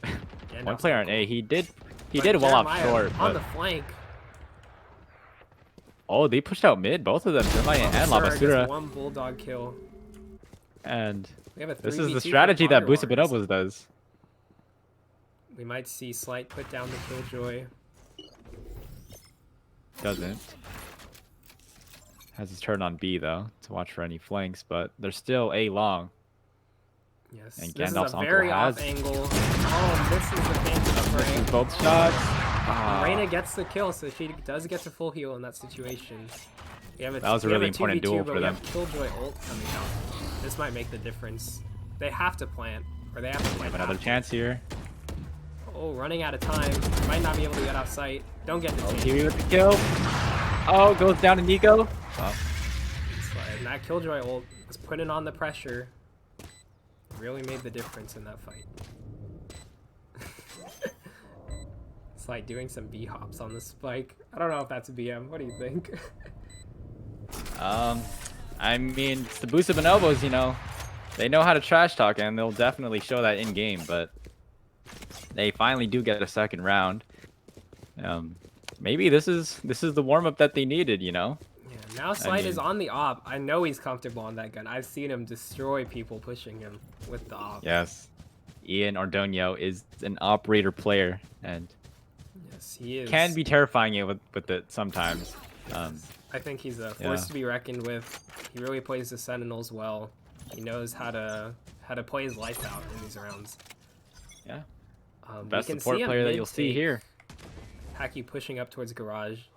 You can almost see him outlining, even though he Interesting doesn't know angle he's from there. Kiwi Oh, in look garage. at that! Abusing the push. Good trades coming out. Oh, and a Oh, the res from Hacky is Kimo. revived, man. It doesn't even matter. That's Busa Bonobos Now always pushing a out, man. 2v5 situation. We'll see how Ian protects his site with his life. Gets Chemo down. Ooh, peeking, gets swung on. Now we Right, have swung Gandalf's on. uncle in a 1v4 situation. Does have ult, is gonna res. I'm not sure how I feel about that res. There's a They 2v4 could situation. save. They could save. Might go for exits. I don't know if that res should have been used there, but we are Yeah. running out of rounds in the half, so maybe it's best to use it in that situation. Does Oh, get killed. yeah, he actually went for it. I actually thought they were gonna save, but no, I guess Busa Bonobos probably in their comms were like, let's just go in, and they pay the price for that. That's that Yeah. op from. I believe they picked that up from Slight from Ian Ordonio. So they picked up the op. They're all rotating through CT together. If you see that, look at this. Yep. It's a party for Pogger Woggers. They will not get exited out long. Yeah. Party, I mean, they're up 7 rounds, or they're up 5, and you know, it really seems like Pogger Woggers is on course for the finals already, even though we're only 9 rounds in. But you know, They've they're jumped playing out to very the well. lead. I think their defense will be just as strong as their attack. They're a force to be reckoned with for sure. We see they have 3 ults on Phoenix, Omen, and Reyna, so we'll probably see those come out. Same for Busa Bonobos. We do have the Reyna ult, the Brimstone ult, and the Raze ult. And then we're going to see this duel between C-Long between Ian and Nico. But He's gonna there's a knife peek. peek it. Oh, but he gets killed. Yeah, It did not make the difference. Those Goes out swings too are far. hard to do in Valorant. yeah, yeah. It's not like CS:GO, man. Like, Yeah, you don't get the speed. yeah. Biggest difference between Valorant and CS:GO, that movement speed. It's very different. Everyone looking mid, bunch of smokes. We have an ult coming out from Jayvee. Jayvee. Pushing garage. Looking for those The frags. spray, the raise. Yep. She is in her ult, so it doesn't matter. But that's intel, and intel's important in this push. They know And once she knew. garage. Jayvee might put down his Brimstone ult, stop a plant. I think one of them heard the Answers that. rotate. Doesn't find anything. And All now going back Uncle, to A. using Q's, blinded by the Reyna, might get killed here. Oh. Absolutely brutal. Labasura in the Reyna ult, looking for kills. Also gets off by attack. Absolute destruction for I'm Pogger Jagger. Woggers. I'm Jagger getting the nice pick. But it was not Oh, and enough. Yohani with a nice kill. All up to Kiwi here. He doesn't know that Jayduchi's behind him in CT, but Yeah, Kiwi is He'll on be site, on site though. anyway. This is a very off angle. Might catch Chemo off guard here. yeah, I don't think Kimo Oh, knows. he does. But now they do. Yeah, but they know he's on site. We have two people coming from two different directions. He won't hear that phantom spray. It was perfectly timed. It did not matter. Yohani getting the round. Saving that. And they had... Did they have two operators that round? It sounded like it. I believe they did. Yeah. They traded their guns for sure. Yeah. Only saving one operator though, but that's okay. Yeah, that's like Nico's still the continuing one on that. operator among 4 rifles is very effective. We're seeing what's it called? We're seeing Nico, my cousin, getting funneled the ops, doing well with it. Yeah. It's working out for them. But wow, with the pack you with 23 kills actually, really. Yeah, dominating in the top frag slot. And you can Wow. also see that Pogger Woggers is closer together in their bottom 4. So we see a garage push here. Can't believe Kiwi Pack you is getting only diamond. getting pushed off, uses the raised beat. Doesn't know he's Doesn't close, know doesn't know. Gets punished for One that. more. Oh, and Pacquiao gets out of there. Basura getting a Jet pushing kill. out mid. Actually, that's an operator dropped. I don't know if Labasura takes that, but it could make the difference in the round. Ian is still up, so if they trade those guns, it might make the difference. Pacquiao about to swing this. Gets one. Oh. Gets full healed. No one's peeking him. No one to contest. Has the full armor on Reyna. 3v3 situation here. That Sage Wall is gonna delay. Yohani goes down to Gandalf's uncle. Nonetheless, they still have Pacquiao to deal with, who's been absolutely crazy. Yeah, like I said, Slith does have the operator. Looks like they picked it up. Now they're going for the push. Intel. They have the intel. Reyna gets a kill. Emo goes down on logs 1v2. One more kill. Pacquiao looking Reyna for this versus ace. Reyna on the Stinger. Stinger versus the Phantom. And he the gets kill. it! And gets the defuse just in time. Hey, Boosted Bonobo is finally with another round. Going 3-8. That's a thrifty round for them, actually. And, you know, looks for the operator and gets it for... You know what they say, Stinger go broke. Yeah. Nice, Stinger go broke, man. I don't know. So we're at 3-8. Slith has that operator, man. Pogger Woggers in the lead. Last round before we switch at the half.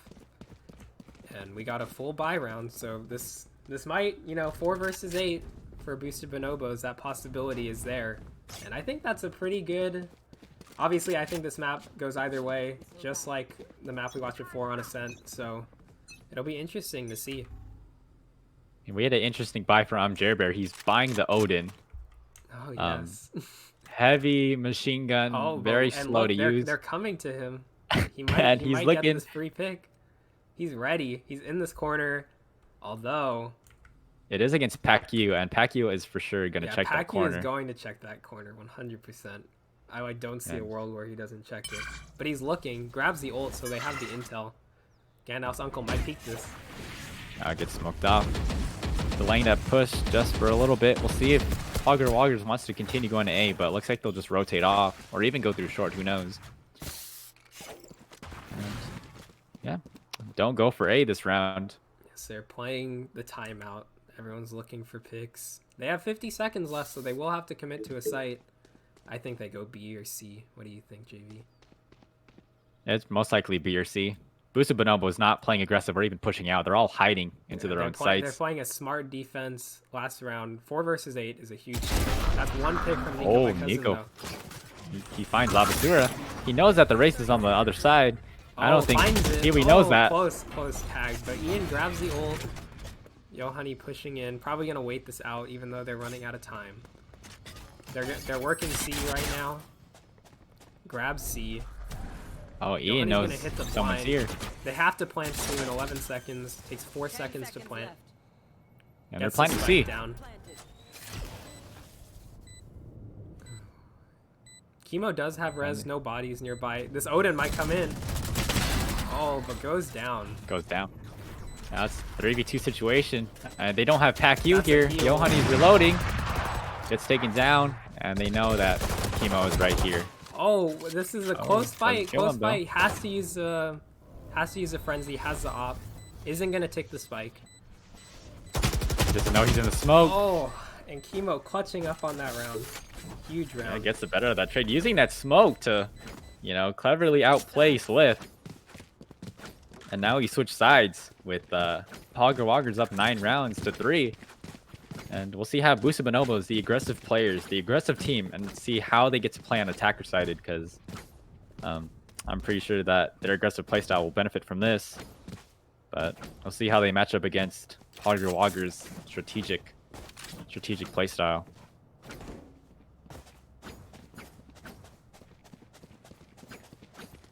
And APSA Bonobos, it looks like they all want to stack C long. Yes, they're getting ready for that push. They're not doing the traditional split into garage. They're gonna run up. And this might be the downfall of Pogger Woggers if these rushes end up working, but we will see. Oh, it's Pac-U on C site. We'll see if he can hold it down. Yes, he's gonna look for those picks. That raise grenade's gonna displace him. He is in an off angle right now. We have Jayvee watching garage. No, they're leaving. Yeah, they're rotating. They believe that rotate is coming.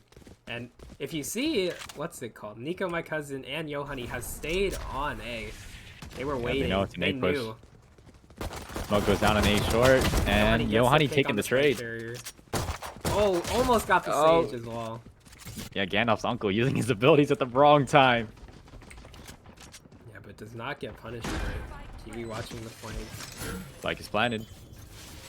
We'll see how they hold off this one. Yes, it's a 3v4 situation. Very hard for Pogger Woggers on the pistol. Have to check this corner for Gandalf's uncle. Oh, gets one kill. Get the one tap. 1v3 situation. Might go let's for see how Pac-U. Let's see how Pac-U does this one. Close. Has the armor, but it's not enough. APSA Bonobos taking round one of the second half. Yeah, we have a 9-4 in favor of Pogger Woggers. Now on defense, which I think, you know, the way that APSA Bonobos plays, this might make a big difference in the round count. We might see like that round count get very close as we watch this game progress. Yeah, I guess APSA Bonobos is not very inclined on defense side, but we'll see how they do on attacker. They did take the first round, and you know we're seeing some light buys coming in from APSA Bonobos, so we'll see how that turns out. We have a slow mid push, no rushes this round. They're looking garage, they're looking mid. Yeah, some of the people on Pogger Woggers do have shorties, so pushing out to this garage can be very dangerous. Kubi's going in. Oh, but gets sprayed down. Like you said, the shorty, 2 bullets. Pac-U is on C just by himself. Gets Pac-U! one tap. Oh my god. Oh, he double penetrates 2 people, takes another one down with the headshot. With the sheriff. My gosh. Absolutely leveling the round. That momentum shift is huge. Does not know that Killjoy's on the flank though. Wrapping around, he's gonna kill him. 1v2 situation against a bot player. That's very rough. And it's a Killjoy who's meant to delay stuff like this. They have to push play. They have to get the intel. That Spectre will make the difference. You see an Omen smoke from Yohani. She sees that it's there. She has to shoot that. Oh, good use of the walls to delay this push, and looks like they're just gonna stick it. I don't think Slick is gonna get. Oh, kills Jayvee through the wall. Now in a 1v1 situation against Yohani. All the way back to Cubby. It's half defused though, but the Omen smokes in 12 seconds, so you have to do something here. Looks like she's gonna try and stick it. Fakes it. Goes down to Slip. Goes down. I think I was incorrect about that. So that Killjoy Molotov that was on C, I don't think Yohani could see it. She was not close enough. I mean, that was... Even though APSA Bonobos won that round, that was an insane play from Pac-U. Yeah, that was a huge collateral. Holding it down. My god. Might be... It's formidable, you know, when they're full bot, or, you know, they're stagger bot this round. But, you know, seeing him on the Vandal drop 31 kills this game. Absolutely, look at on a tear. Hopping off. And he's going aggressive here, pushing mid. Might get this pick on Slight. Here we go. Yes. Oh, and that's the bomb. Tap. And that's the bomb. If they push that's up on the bomb. This, yeah, they're all going to look towards this window. And oh, but they grab the spike.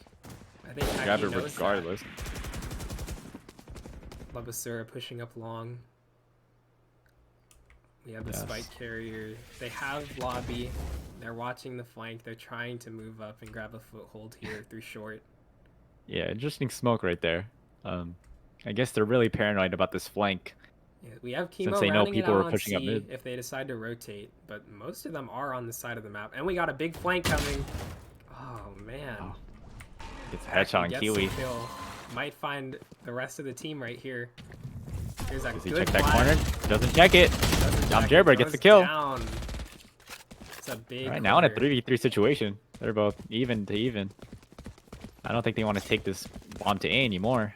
Yeah, Chemo knows though. You see Chemo rotating. I'm gonna put the wall on B, but I believe they're gonna run it all the way to C.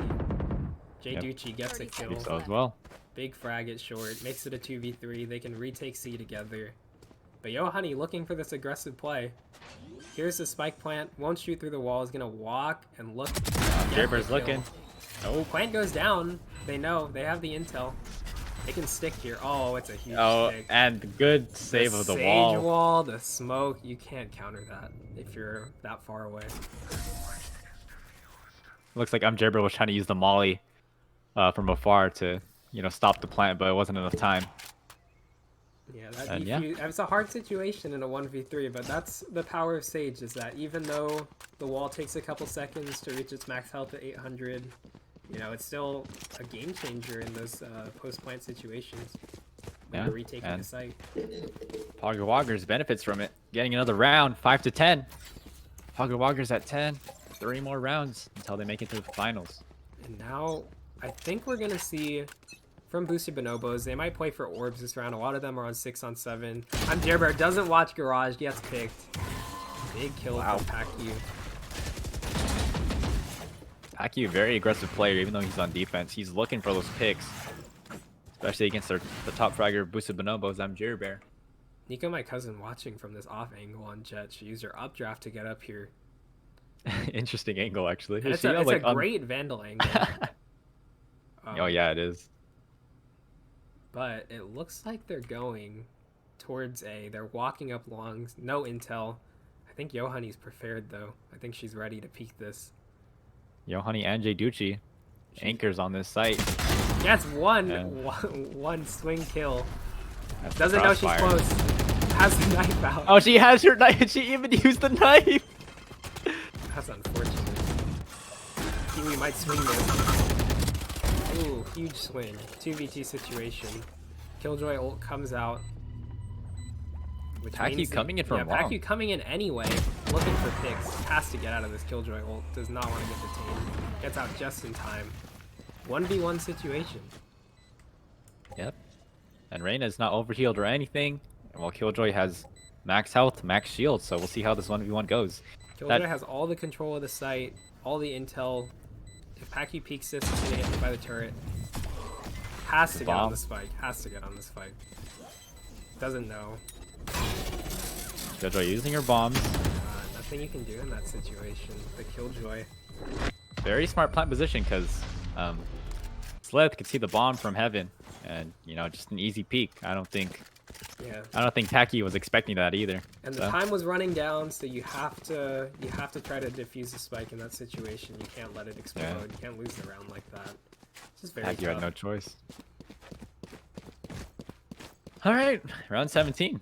Well, let's see how Boosted Bonobos wants to go about this round.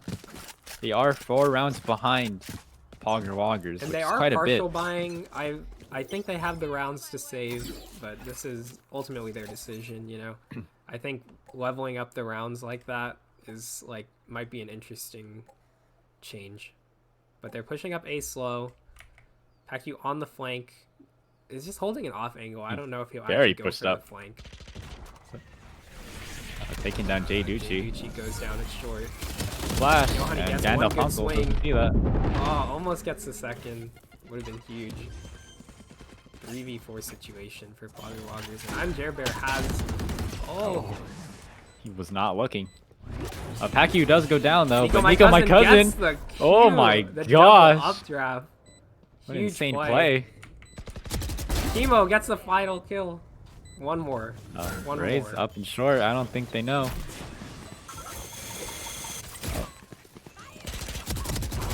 Ooh. Oh, gets the ult off, doesn't kill. get anything. Peeks again. Oh. Kills Chemo. Oh, But Nico, my cousin, gets the better of that duel. Nico, my cousin, winning the round with that ult, I think. That pick was crazy. Double updraft. Looking for Killjoy. Gets Slide out of the round. Slith was not ready for that pick. Wow. Nico, my cousin, playing like they're Wardell out here, man. They're making big plays. Yeah, my God. Huge boys. Absolutely. Eesh. Very impressive. Yeah, it's those little things, you know, with the abilities. That's what makes Valorant distinct, and that's what you saw, a skill expression through abilities. Although it looks like they're coalescing. Boosted Bonobos right outside of Garage. They might go for a full force. You might see a Phantom spray down right here. Ease away. Cool. Cashing out of that. Knowing there's multiple people out in grass. Oh, gets one through the smoke. Was that through the door too? Actually, that was a wall bang. My God. Doesn't know they're all there, just pre-firing. Pacu gets the kill from the flank. Got uses the flank. E for intel. He's another one. Flashes. Gandalf's uncle might find that, what's it called? Find a pick. Pushes through Garage. They don't smoke's know. about to go down. They don't know that he's in Garage. They will now. Gets the trade. He goes down. 6-12 for Pogger Woggers. They made it to match point. Match point going into the finals for Pogger Woggers versus Boosted Bonobos. Yes, they have 6 rounds of buffer if Boosted Bonobos wants to make a comeback, which is exactly what we saw in the qualifier. We saw the 6-12 round. So you never know. Boosted Bonobos might be the one to make the successful 6 consecutive rounds in a row. Send it to overtime. We will see. We definitely will see. Very unlikely though, as we do see a semi-buy from Boosted Bonobos. While Pogger Woggers gets a full buy on Gandalf's uncle. That's a big kill. Gandalf's uncle had ult, had res. Ooh. And another kill on Nico. Bodies are just dropping. Chemo holding down B Garage. Going down though. Situation. But Slight is very low. You want your Killjoy to be full health in these situations. She is the clutch up. Does have ult. Might be able to delay this retake. We'll see if Slight decides to put it down. We'll see if this is the last retake of the semifinals, match number 1. Getting an ult in cancels it because of the Killjoy. She does not want to get detained in this situation. We have I'm Jayvee in the corner. That Killjoy ult made the delay. Pacu gets a kill on the low Killjoy. They have to retake here. They need time. 2v2 situation. Has no intel. One's long. That's one. Oh. In the smoke. Ooh, huge push. Oh, but doesn't decide. He doesn't pick down Pacu. I don't know if they have this defuse. So they close. Don't. Ooh, so and they didn't get it. Even seeing in the all chat, they said goodnight APSA, but if nope, Pacu didn't get off the spike, that would have been the game. But he got off the spike to shoot, which I think is, I mean, you never... Trusting your teammates like that is, you know, it's a mark of discipline, and it's really, like, very rare to see something like that, except at very high-level play. You know, to sit on the spike and just trust your teammate to hold it for you, it's almost impossible. It's a scary situation regardless. I mean, they were match point. But I know he didn't want to die or anything, so I guess he went for that duel. Aggressive Omen ult. Oh. Pacu immediately with the kill. Yohani getting information. Oh no. There's a res on Slight. Oh, and Nico back to a 5v5. Getting an op kill. Another dies pick again. Long. But that might make the difference. That Killjoy ult won the round because they delayed. So. Yeah. My cousin looking for an op kill. Pacu pushing up mid. Loves this spot. Always sitting in this corner. Very aggressive. We might see Chemo on a hold here if they decide to go C. But they could work Garage, could work B. It's in their hands right now. They're definitely going C. This is about to be a duel between Jayvee and Chemo. Chemo should heal here. Might use his most likely gonna wall. Yep. Using that wall. Oh, and now they're rotating back. They heard that Sage wall. They got Oh, 40 seconds. Look at Pacquiao here. He hears this. He hears this rotate. Stomping. He hears him stomping through short. Is going to go on the Yeah. flank. That Killjoy turret is not going to reveal anything because Slight died earlier in the round. So he might it's be gonna able be to get picks here. Insane play right now. Looking In the corner. looking for a kill. Tried to get the boom bot. Yohani trades. 3v3 situation here. They know Pacquiao's They know Pacquiao's long now. But I don't think Kiwi's gonna see it. Reloading and he dies. Chemo up in heaven might be able to get this intel for Pacquiao. Oh, but Pacquiao just wins the round outright. Wins that 1v1 with no advantage. Jayvee says don't defuse. Don't defuse. And that's They are it. gonna defuse, and Pogger Woggers sends it to the finals. Yep. 13-7. Huge game, adaptable. Yeah. And their attack side was formidable in that game. I didn't really mark them as a attacking team per se, but they dominated that first half of attack side. And they really did. And honestly, I'm I'm really gonna think that's all because of Pacquiao, who has put on a score of 44 kills. 44 kills. 9 first bloods. Oh, Dying my. 13 times. That is. He's basically he's died, not even like, dead. He's just there yeah. the entire game. What are you supposed to do? Got an econ rating of 148, and wow. It's just What? domination.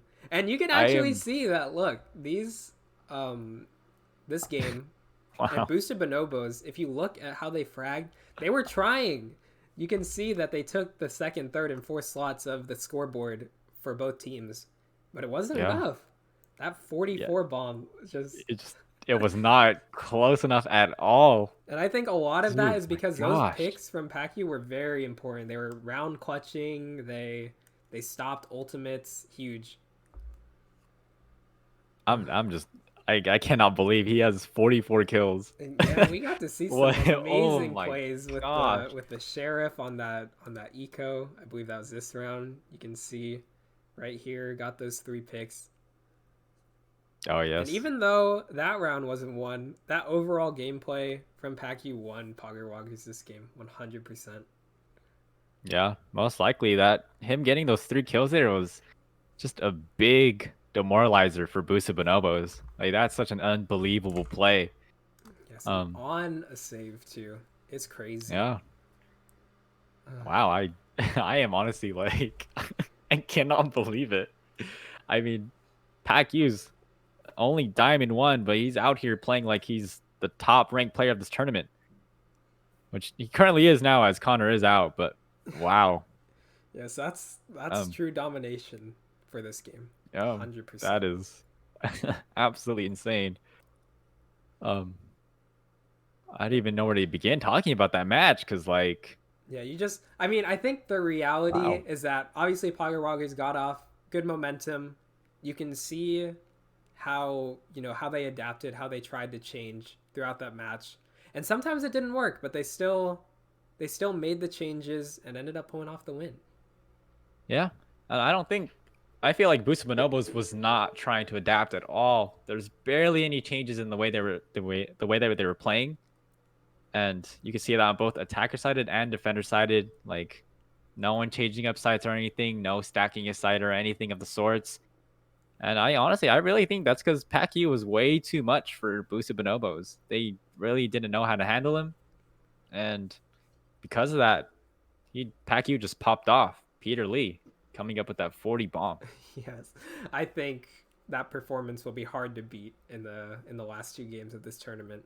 And whoever wins our next game, they're gonna have a warmed up Pacquiao. 2 games into this tournament, 2 wins, ready to go finish it in the finals. Yeah. And honestly, it wasn't just Pacquiao putting in work.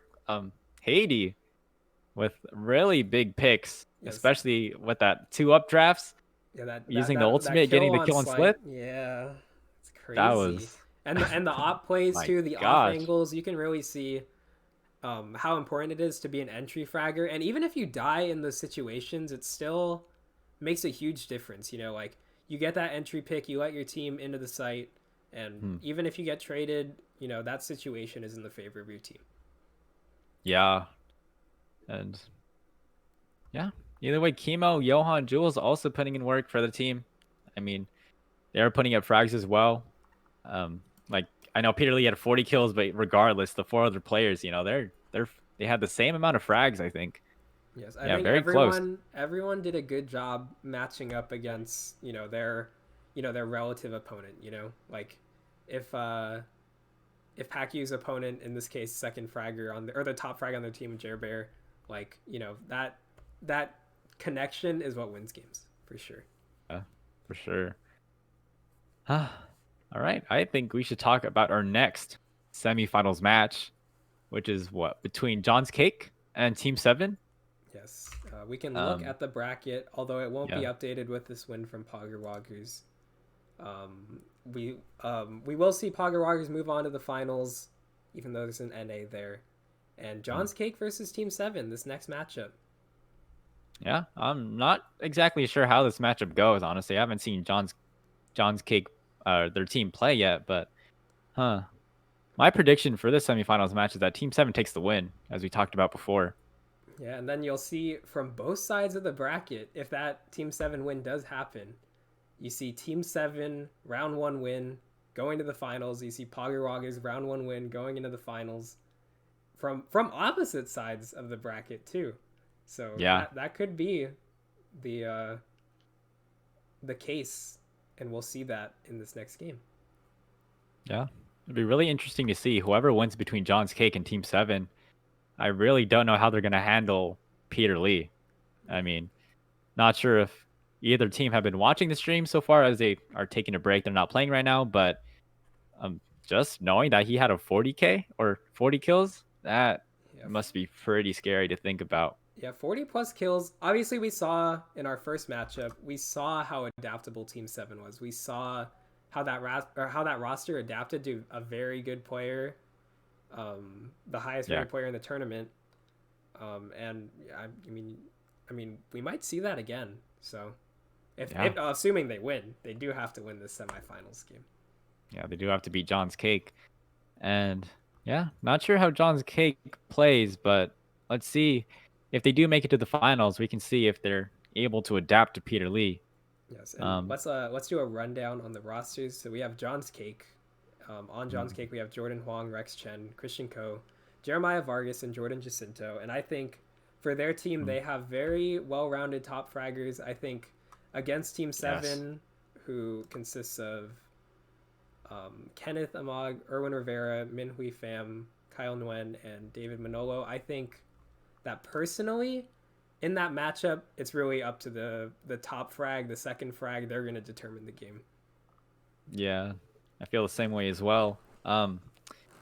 Jordan Huang and Rex Chen can be very scary to play against, but same with Kenneth and Erwin.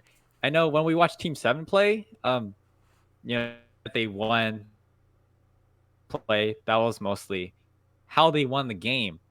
But I know like these when I know they could like individually bag out.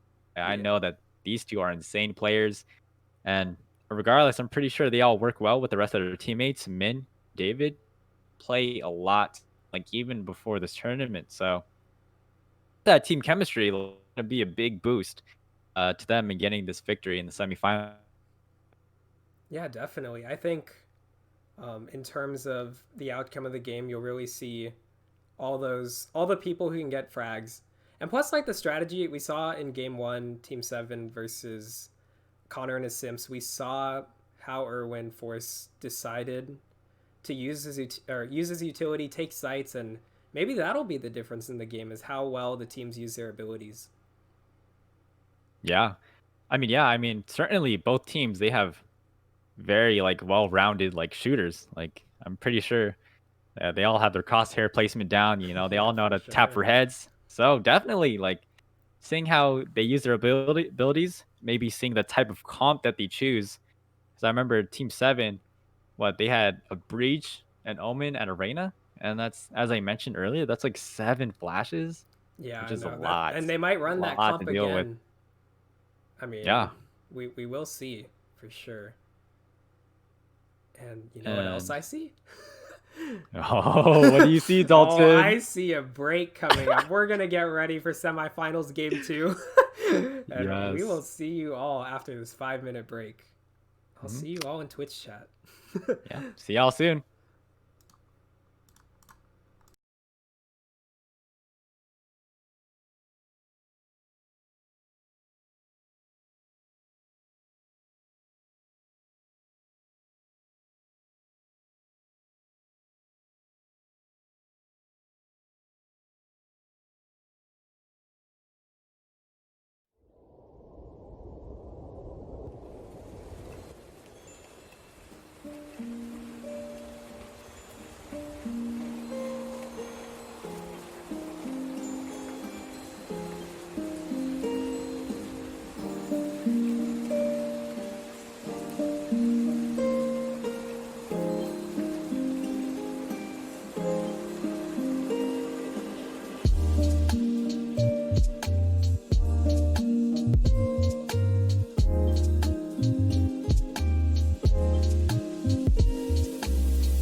who's the party leader? Oh, Erwin. Okay.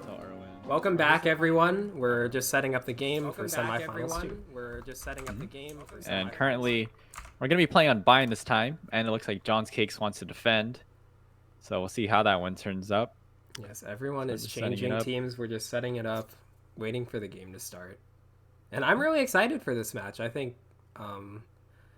this one, you know, whoever wins this game, they will have a force to reckon with in Pogger Woggers. But I'm excited to see how this game turns out. Yeah, same here. And honestly, I really don't know how John's Cake plays. I know I've said that plenty of times already, but you know, we do have some pretty heavy top fraggers on that team. We got Rex, we got Christian Co, we got Sloppy Thirds. They're all really good players. So, however they play, I'm really excited to see what they're able to come up with. Yeah, definitely. And on the map of choice, we will be playing this game on Bind. I think we might see some very interesting strategy with portals and seeing how they navigate the map. It'll be very interesting to watch. For sure. I know Bind. Even with like the teleporters, I still feel like Bind is like a pretty balanced map between like attacking and defending. But I feel like it leans defender side in, honestly. Yeah, I mean, the rotates are favored for attackers, absolutely. I mean, you know, if you take that defender rotate through the portal, then you will be at mid, and you know that's just like that's overextended. But you know sometimes that risk works. I mean, it does. We will see how you know the teams navigate this map, and since John's Cake deferred to defending first, we're gonna see them. We haven't watched them in a game yet, so we're gonna see how they play on defender's side. And for Team 7, in their first match, did they attack first or defend first? I believe they defended, right? Or did they attack? Yeah. No, they defended. They defended for sure. Yeah. So they defended first. Which is really interesting since in that first match, after defending first, you know, like they were able to get like a taste of how Connor and his Simps, how they play, how they duel and stuff like that. But I think we're going to see that again, to be honest. I don't know. Yeah. We might see that adaptability again, and maybe this time we're going to see like not that 1-4 deficit, you know? Oh yeah, for sure. Those few rounds that they lost at first, which was pretty insane. Yeah. Also insane how they came back from that. Like they won so many rounds in a row. They won 6 in a row in that first match in the first half. Yeah, that was crazy. They really popped off. Yeah, they got the momentum back, and you know if they lose the momentum in this game, Team 7 will be a force to be reckoned with. They will adapt, and we have to see. It's just those like call and responses, you know, like from team to team. That's what'll make the difference in this game, in this matchup. Yeah. Yeah. Looks like one of our players, their client, is bugging out. So, yeah. So you can spend all your time with your hosts, myself and Jayvee, and we'll be here. We will be chilling. We'll be waiting for this match to start. Excited to cast it to you all. I feel like I haven't been able to look at the chat that much because we're like watching the game. Now we can. We can say hi, chat. Chat, what is going on? Let me move my head. Wait, is it this way? The other way. The other way, this way? Yeah, for sure. I'm looking at the stream, but go to KSF. KSF, APSA KSF, kind of formal. Wait, am I the right way? Okay, yeah. Go to KSF. This is, if you saw on the Facebook page, this is the poster that our president made me. Snow's cold, but it would be cooler if you went to KSF with me.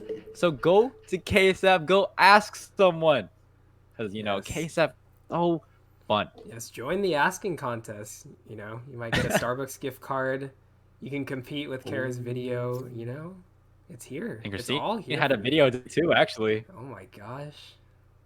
Yeah. KSF will be a bunch of fun. That will be our next event alongside a UCSD social playing Jackbox. So, I mean, come out to both of them. I see you all here in the chat. And, you know, those things are exciting. Yeah, we're playing Jackbox Party 3, 5, and 7 on Friday. It is from 9 to 11. I don't know if that's late for y'all. It is not late for me. I mean, we're all gamers here, right? Come on. If you're in the Valorant tournament, Come You're on. probably a gamer, let's be honest. And if you're a gamer, that means you have no sleep. You're up all night just playing games, but you know. And KSF is on Saturday from 6 to 8 p.m. And we're really excited to see anyone that comes out. We want the APSA family to come all together again, just like we are now on the stream. I see in the chat someone sleeps at 9:30 every day. Christian Quo, who is I don't Christian believe Co. it. Yes, I don't. I mean, I know he sleeps, but sometimes he doesn't. Exposed. Sometimes he doesn't. No. Interesting. Everyone in chat, Mm. at your favorite gamer who doesn't sleep, Oh man. and then we'll know. 9:30 a.m. Oh, okay. Oh my Big god. brain. I thought he meant Big 9:30 p.m. You know, that's like responsible sleeping time. XD. See? Oh my Lamau. gosh. Absolutely insane. I mean, that's Christian Co, who is on John's cake. So, you know, he's been grinding since 9:30 a.m. Y'all gotta watch out. Like, he's been putting in that work. He's putting in that work. You know, he's on the team. John's Cake has good league players, like I mentioned earlier. That strategy will be there for this game. On Bind, a map where I think you can innovate a lot. So I think we're going to see some very... I mean, I think this game will be more strategic than a 40 bomb from PACU. Yeah. Even then, I feel like Haven is a map where, you know, having 3 sites, you have to, like, you do have to, have to be strategic. Defenders. It's both. Yeah. You know? So, if you have the strategy and you drop 40 kills on your top frag, you know... I mean, Man. yeah, that's a powerhouse of a team. I think that's Pogger Woggers. That is absolutely Pog. Can we get some Pog in the chat, please? Yeah, get some Pog. I've always wanted to say that and actually see it happen. Oh, it's gonna happen. Pog. Can we get some Pog in the chat, please? Fred, Nobe, ASAP, Guap. Poggers. Yes, sir. Poggers. Absolutely. Pog. You think we've been saying absolutely a lot? I think we might have been saying it. And, you know, I think that pun is so worth it. It's absolutely worth it. You know, I didn't even think about that until I saw that in the chat. Absolutely. Uh-huh. Man, absolutely. Oh my gosh, no. And we got all the copy pastas too. Spam this Wogger to let Peter go Poggers. I am going. It's pretty lit. Oh boy. It's so good. And well, as we're still waiting for this match, you know, I'm really glad. We're really glad that y'all are sticking out for the stream because, you know, we started at 6. It's been 2 hours, and you know we're still expected to go on for like, you know, maybe 2 to 3 more hours. We got 2 games left, and they're gonna be crazy. Absolutely, absolutely. My girlfriend is saying hi in chat, and she wants me to say hi back. Hi back, Pogger Woggers. Yeah. You're a beast, Dalton. Oh yeah, we're in it. We are in it. Yes, we're waiting. We have a player who's having technical difficulties, but we're here with you, chat. We're excited for this game. We're waiting. And you know, one day, me and Jayvee, you know, this is our first time casting for a tournament, but you'll see us in suits at the desk, 100%. Just imagine us. Oh, we're at like, you know, that the new Valorant Pro Tour, the Champions one or something. Yes, the strike tournaments. We will be there. Yeah, we'll be there. We'll be there at the World's Valorant. We'll be in our suits, standing up, watching the games, and we're gonna pop off like we are now. Yes, we've been popping. Peter and the Woggers. Oh no. What? I mean, y'all were popping off too, so. Yes, that was a great game we saw. We're gonna see 2 more great games. And I think, you know, the cool thing is that we're going to see games on different maps too. Some teams on this tournament have, you know, that we tried to, you know, we randomized, but the maps are, you know, they've been very versatile. People have been playing on different maps. They've been getting experience, and I think that's been great to watch. I wonder how the map on Icebox went. Oh my god. That game must have been so fun. I wonder if Peter popped off in that map too. I mean, everyone hates Icebox. I mean, I'm sorry, but I'm pretty sure they still popped off regardless. Peter Lee, having that man on your team is It's something Pogger else. Woggers. Mhm. Absolutely. Oh my. Absolutely. Absolutely. Yeah, we see in the chat. I hate Icebox. I hate Icebox. But Huya Boost thinks Icebox pretty chillin'. Like Literally. literally Oh, he said chillin'. literally. He said literally. Literally Literally chillin'. chilling. Oh my. Icebox thinks, or Overflag says that Icebox makes him reverse Pog. Makes them reverse Pog. You Yeah, know. I think. I mean, I like it. I mean, personally, Mm. I'd rather see Icebox in my game than see Split. But that's just me. Oh yes. I feel like Icebox and Split. I mean, I like Split as a map. It's just so hard to attack. Oh Yeah. my gosh. And Oh. I mean, even in that like case where you have a good attacking team, I just see like the biggest throws sometimes. You It's know, so frustrating playing on that map. Min says Uh, Split is Cypher sided. That's true, or Killjoy sided. You or know. Killjoy. Having Sentinels on that map is so important. Yep, Sage. Yep. They're all very very strong on that map, and you know we might see some of that stuff later if y'all stick around. Yeah, in the finals, maybe they're gonna play Split. Or maybe they're gonna play Icebox in the finals. Oh my. That'd be kind of hilarious. I mean, I haven't played on Icebox too much, honestly. I don't know the callouts for that map that well, so That's I mean, fair. shoutcasting that map might not be might Yeah. struggle a little bit. No, but you'll pick it up. It's being adaptable. Yeah. My friend Jaden says that I'm the one throwing because I bottom frag all the time. I think it's true. What? No I think way. I think I'll take that. He's like, I take those. You know, I take the Nah. I bottom frag with honor. You need that. You need to be that foundational pillar for your team. You know, there's no team without its pillar to For build sure. the rest of the team on. Oh Who my. who do you usually play, Dalton? Are you like a duelist, Sentinels? I like playing Phoenix and Omen, and between Oh, I those two, I see. think. See, the reason I like playing Phoenix is because I'm like the most aggressive inter ever. You know, I'm on the flank, I'm dying on the flank, I'm rotating and dying. Like, so obviously, if I'm Phoenix, I get to run my ult down, and actually, you know, if I die, there's no consequences. Yeah. So I mean, you lose your shields, but that's whatever. It's whatever. Whatever. You know, you go in, you get some free damage, some free kills. That's worth. How about That's you, what's worth. Jayvee? Who's your champ pool? Oh, me? You know, I don't play as much anymore, but you know, when I play these days, man, insta lock Jet. You know, Okay. insta lock Jet, man. Um, I don't know. When I first saw Jet in the Valorant trailer like months ago, I was like, oh my gosh, that's my agent. That's it. And That's she's been true. my main ever since. You know, those intro videos when Valorant was coming out, like in hindsight, Yeah. they're hilarious. You know, like, if you look at like what people talked about in, you know, the when Valorant was called Project A, like those Oh, I people, remember. people are I like, remember. "Oh my gosh, Jet has all these sick abilities." And then people heard about Viper's ult, you know, they're like, "She can see through the smoke and they're outlined red." And everyone's like, "That's broken." They're And like, now that's Viper's like the least played character. We haven't. I yeah. don't think we've seen a Viper in this tournament. I don't think we'll see a Viper in this tournament. But maybe Mhm. someday she'll have her time in the spotlight for sure. Yeah. I mean, I don't think she's a terrible character or anything. I think using her to her fullest potential can definitely yield great results. Definitely. And yeah, I would really like to see one in this tournament, honestly. But I mean, if no one plays her, that's okay. Yes, that I is personally okay. don't play her.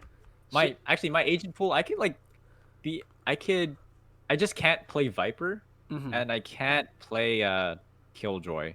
mm-hmm. That's it. I mean, You're right. Everyone and else, ever put me on. Even if my jet gets insta locked, then you can see me yeah, on any agent, 100%. yeah. Honestly, I mean, yeah. I'm used to being, I'm used to having Jet like insta locked because I mean a lot of people love to play her. So I Yes, mean, she's very fun. I think she's probably the most entertaining agent, especially when you pull out the frags, like Heidi did last game. Like we saw Jet at his potential. You know. yeah, that updraft with the ult and getting the kill on Slith was an insane play, and having a character that can do that is game changing, as we saw. Yes, those, you know, these in Valorant as a whole, compared to other shooters like Siege or like Counter-Strike, those abilities really make the difference because they can be very adaptable. You can be very smart about how you use them. I agree as well. And all right, the technical difficulties is over. We are now ready to play, and we're gonna tell them to start, and hopefully we load into this agent selection screen. Yes, no Real problems, soon. no hitches. I'm excited to watch this semifinal round 2. Team 7, we saw them in the first game on stream. We saw them upset the highest rated player in the tournament, Connor. And we might see more wins from them. We will see. Yeah, or maybe John's Cake will take them down. Who knows? I mean, they are defending first, and we'll see how many rounds they can rack up on defense. Because, well, you know, stacking up as many wins on defense, like as much as you can, and then switching to attacker, like it feels so much like better. Because, like, you know, Yeah, attacking can be really hard 100%. sometimes. 100%. And now we have our overlay up. We're Loading ready to in. get into this game. We're loading in. Semifinals match number 2. I hope our chat is ready for this. I hope they are feeling pretty pog about it. Oh, yes. I'm excited to watch this game. I'm excited to see who Pogger Woggers is going to face in the final. So we And see some calling picks you. coming out. We see the Viper. It's hovered. It's not locked, but it's hovered. I bet they're messing with me. Now Yeah, they heard the stream. Yeah, they heard the stream. They heard the stream. If you hear the stream right now and you're in this game, you shouldn't. Yeah, you should get out of here. What are you doing here? You got a tournament game to play. Hey, Hey. get out of here. We see Min locked in on the Omen, just like the first game. We might see, I think that comp is pretty much the same, if exact not same exactly comp. the same. It is the exact same. Yeah, look at that. We have Manny Pacquiao on the Cypher. We got the Viper locked in. We are gonna see a Viper in this tournament. We made it. We made it Oh. possible. We got 2 Reynas again on the map. My gosh. Yes, we made it all possible. Manny Pacquiao on that Cypher.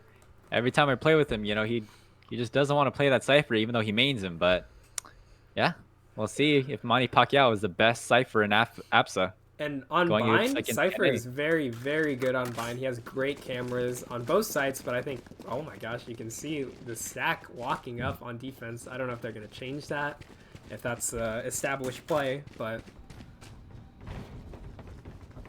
Oh, I really like this from John's Cake, having 3 on B for defenders. Because I see people tend to stack 3 on A. But you know, actually in pro play, like they stack 3B because it's a site that's very difficult to retake.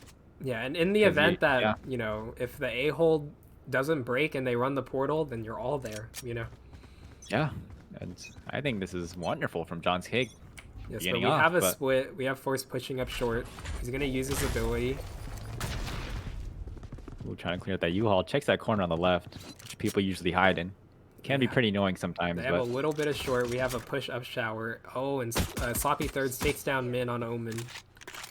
first kill of this match. Sloppy Thirds healing up. Got his E down. And since he bought the Ghost, he had no armor anyway, so he's back to right where he started, ready to get another pick. But we have this slow push happening, which isn't really common in the pistol on this map, so it's very interesting to see. They're walking out of shower. Oh, Force might get the pick here. Oh, Oh, and he does. It's huge. we have a 4v3 now in favor of John's Cake on the defense. But no one on John's Cake's on B. Oh, Force goes down to Quo. Oh, but gets one tap by Get that Ken A. trade. Ken A walking towards short. They both are. They're going to meet right here and walk up short together. 30 seconds. 30 seconds left. Looking for this A push, looking for that A take. The camera goes down. I don't think they have the audio cue on this until the spike's planted. Ooh, but the running might give him away. That's the spike plant. Manny Pacquiao is still on B. He's broken. Moving on next the game map, he's on the waiting for Viper. the The update. Viper we wanted to see might be able to use her E here, get some abilities down, split the site. Oh, and we have everyone in CT right now. So this will be very interesting. I don't think they're going to expect this. Yeah, I don't. Team 7 doesn't know. They're all CT. I think still looking towards showers from Kongyu. Gets intel on 1. Kyungyu watching U-Haul. Hears that. Gets blinded. Might get a pick here if this isn't checked. Oh, but they get it. And they go down. Ken 3 gets the kill. Oh, gets one tap on the bomb, but there's still enough time to defuse. Crosshair Goes too down. high though. Oh, and they get, I believe they get the spike They get here. it. Yes, Yeah. 100%. That's a lot of time. Oh, but it's so close. 0.48. Less than a second on the defuse, but they pulled it off. Yeah. John's The going Viper out player ahead. defuses it. That's that Viper, man. That's what we wanted to see. Yeah, the Viper that we had no idea was going to be in the tournament is right here, right in front of us, and I'm excited to see it. Yeah. But that We'll see round how was they use their very, abilities. very close. This bye, might offset it 2-0, but we'll see. We'll see how Team 7 deals with this like they have before. Oh, the one-way lineup. Did you see that? Huge. Oh, he's an experienced Viper player. He knows what he's doing. Mm-hmm. Ooh. Okay, we got the Team walk 7. up mid. Here is Slow Cypher pushing Cam again. go down. Manny Pacquiao has his Cypher Cam in garden. Here's the classic shots. White Tofu in a very, very interesting position. Might be able to get picks on this off angle. Oh, Force. this under hookah pick. My gosh. this thing. Aftershock on the CT. Still waiting. White Tofu not looking. Has complete faith in his team. Still hasn't swung right or anything. Oh, and they teleported A. Yes, they teleported A. They're running up shower right now, and Yeah, they're gonna meet. We're gonna see Viper probably gonna wait for his team to rotate, but they might swing this green box. Spike going down with Force, our designated spike carrier. 2 are going up heaven. See how they play this post time position. I mean, there's 2 behind that triple box, all coming out of heaven from John's Cake, and They're I all mean John's playing Cake has the post-plant. weapons here. Yes, and they're all playing post-plant positions, but it might work out for them. Yep, there's still Oh, 5 but on. the classic, and he goes down. They all go down to the bye. Sloppy Third's on a 3K with the Spectre. And that's the expectation for this round. But, they didn't get 1 pick, so it was a 5. All 5 are bringing their guns into the next round. Flawless round. That was very clean from John's Cake on that retake. And now we're seeing a full buy from Team 7. Let's see what they can do with all these guns, because, I mean, pretty sure they're looking to take a round from them. Yes, and again, the interesting thing about round 3 on a full save is you got a fully bought team against a team that brought their eco, brought their force. So we're going to see how they handle this. Although they are on defense, and that is favored for them if they play this properly. Yep.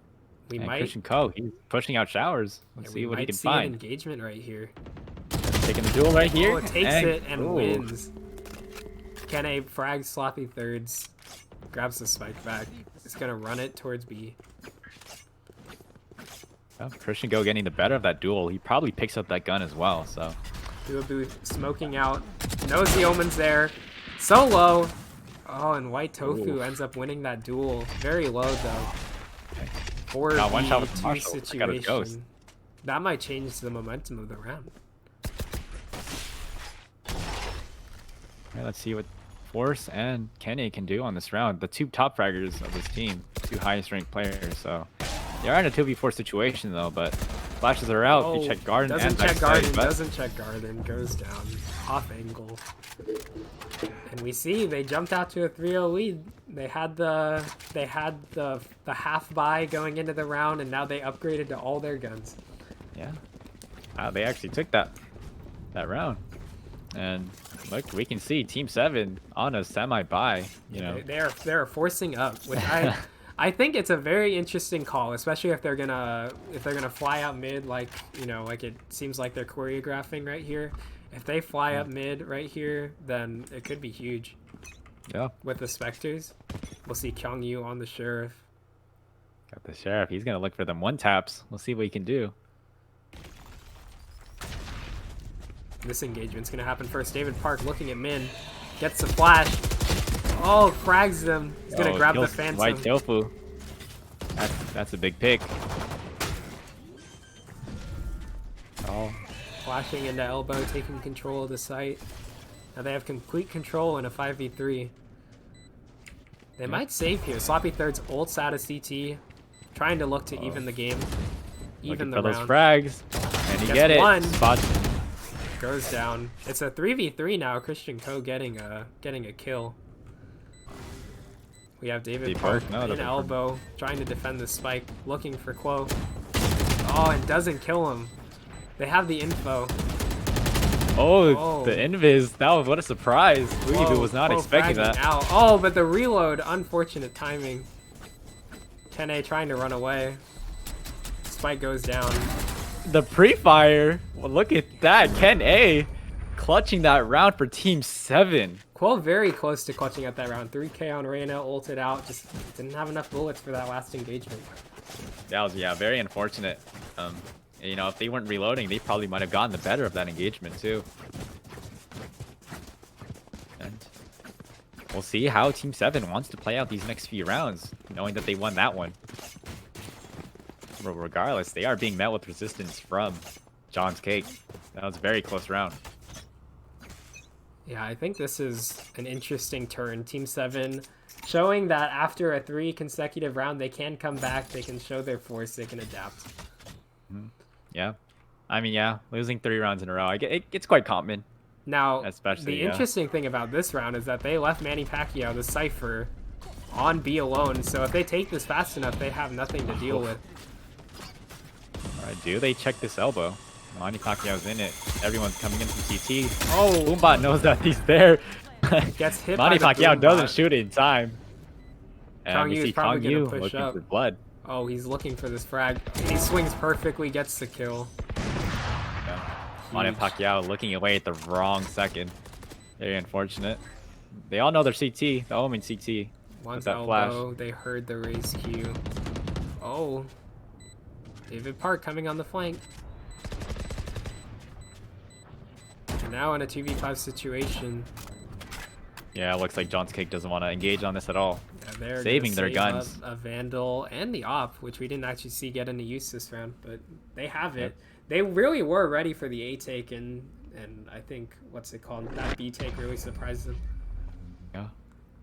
And White Tofu on the operator. I played against him, and he's pretty nasty with that op. I've gotten first blooded by him many times when he's using that weapon. So yeah. I am ready to see what he can pull out here. Oh, and he actually goes looking towards mid, very aggressive. I think the op is best placed in A heaven, so this is a very solid interesting. choice. He's under hookah with the operator. Well, that was a spot that one round, remember? Yeah. Well, got an interesting angle on top of the box. I mean, Team 7 is looking to push towards hookah, so White Tofu might be able to get a pick right here. Force is lurking, and we have 2 going shower and 2 going short right now. Into I like Phoenix this split, and though. Viper. I think they get the free shower here for sure. If we watch Kyung Yu, he's going to look for this U-Haul quick. Oh, looking for the swing. Doesn't see anything. Making a lot of noise. They're going to rotate. We did hear a shot from White Tofu, so Forrest knows what's going on. Getting a plant down right now on A site. Sloppy Third getting a kill on David Park. Oh. Mugen Kuma with the 2K. Yeah, that's a huge work on green box. They did not check it all the way. 2v5 situation. Mugen goes down, but they have the intel. But Min gets a 2K. Now we have a 3v1 for Force, who's very low, no armor. Holding this close angle. Knows that he's on the spike. The bomb. Smokes are up. He's going to shoot down so the bomb. Close. See if he can find anything. Tags him. Oh, but they know he's the bomb's in going to be cubby. defused. Oh, and he gets pre-fired down by White Tofu. The murder on the corners, just holding it. That was a pretty solid round from John's Cake. I mean, we got Mugen X Kuma getting that 2K on the players of Team 7 was really big. Yeah, and you can see that Sloppy Thirds and Quo, they're running the 7, they're top fragging together effectively, and that's winning them rounds on their takes. Oh, we see a different buy. Ken A with the operator buy, so we'll see if he goes head to head with White Tofu and see who gets the better of that one. And he actually saves going Vandal. Force might get killed here. Oh, Force gonna get caught out here. He was not expecting that one. Oh, and White Tofu gets the op kill. Team 7 down to 3 agents only. They have every ult, and they have opportunities here. I think Min knows that White Tofu's opping looking at this angle. I Does believe he he peek heard the this? jump. I really hope he doesn't. He's waiting. He's waiting for someone to swing, but there's no one there. White Tofu Thinking just about it, watching and with he the op. leaves. They have a strong hold between Cypher on the cameras and White Tofu looking with the op at one of the angles as well. Oh, but this might be the peak we are looking for. Here it is. He dry peeks this too. He's down. Yeah. He goes down. Gets wall banged as well. David Park has the intel right here. Makes a lot of noise. Oh, and the flash is too much. Very unfortunate. Trying his best to get off that kill. NA One gets tap. two. What's it called? Almost gets 2 picks there. Gets 1 tap. Making it a 4 surviving on John's Cake. And a 5-2 game. Yeah, we're on the 8th round now, and I mean, that setup on B, like, I really want to see if Team 7 is able to adapt to that.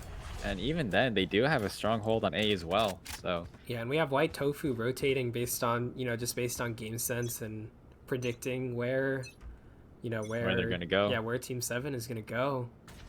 Yeah. And we see they're on A side, looking, pushing up shower. They own it.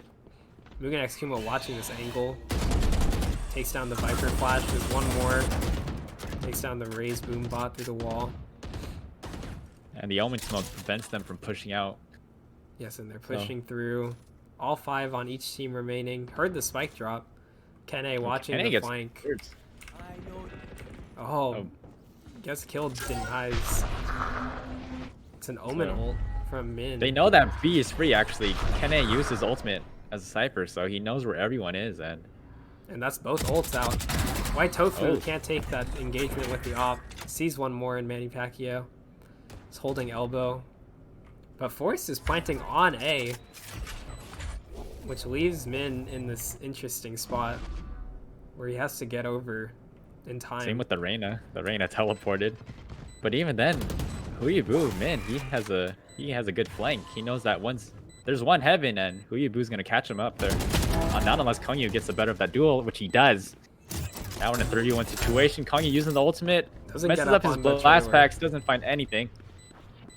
But it looks like Christian Ko going to save up this round.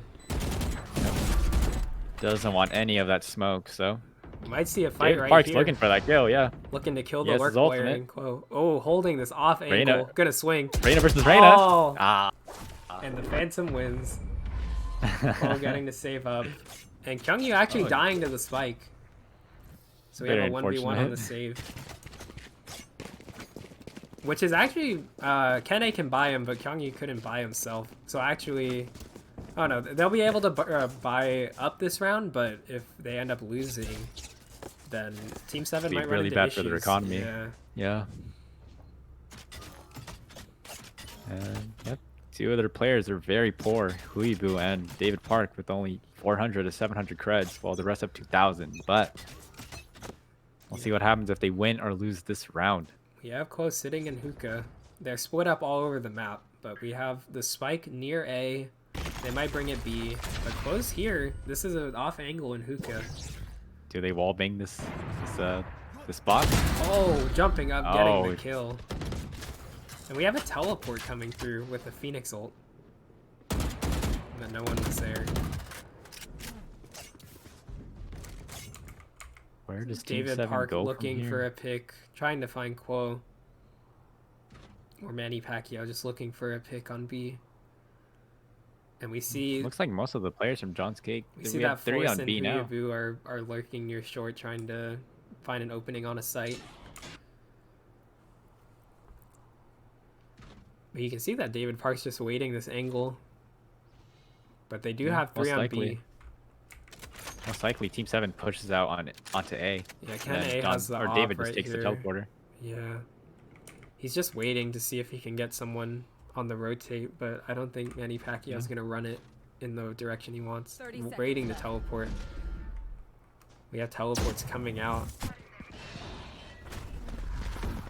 They actually wrap all the way to B, taking that teleporter, and Looks like John's Cake seemed to be almost prepared for this. Yeah, they rotated very, very quickly. 13 seconds. Very quickly.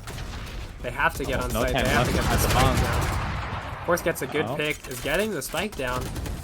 Ooh. Ooh, and Team 7 wins this round. Yeah, Team 7 with Very a impressive. very, very fast take. They end up pulling the win right there. Yeah, using the teleporters to their advantage. You know, keeping David there at B long. Yeah, they had the opportunity to really pick a site, and it really interesting. worked out for them because if Yeah. you know if they committed to A, then he could have teleported as well. So Yeah, that was actually that was really intelligent. Actually, yeah, they used very the portals to good their play advantage. from Team 7. And that's that adaptability for sure. You can see they're going to try to tie it 5-5. They're trying to think of some big brain plays. We'll see what they This'll can be- bring out here in round 10. This will be a very interesting round 10. If you can look at Reyna, is Quo holding different angles, just looking for this pick. Here's a Reyna fight coming up. Oh, Quo getting the kill Christian with the Quo. Vandal spray. Getting the better of him again, as we saw 2 rounds ago. And now they're up hookah, but you know they're playing slow. They're waiting for their opportunities. So even in a 4v4, they're just waiting. So, and maybe we'll see Force take on Christian Co this time. We'll see what happens. Christian Co does have the overheal, maybe, but Force blocking doesn't want up. to push that.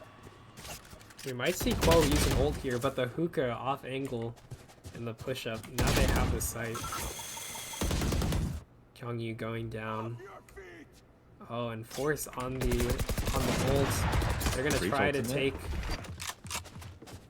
They're taking B site, and Team they're in a 7 has 3v2 the situation. 3v2. Oh, and they Yeah. know one's right there. Force spraying. Oh, Force doesn't with get the 8 kill. bullets. Manny Pacquiao getting the kill on site. Cypher versus Cypher, but one has an op. And we See will what see happens here. how this goes. This is in Kenne's hands. He can flick this. Oh, he's got a tight angle Manny too. Pacquiao It's with the crazy. jump. Oh, with the second jump. Gonna swing with the Vandal. Oh, but the Cypher cage blocks his vision. This is an exciting duel. We'll see what happens here. Oh, but Manny now Pacquiao Manny going back Pacquiao to has defuse get that to the bomb. spike.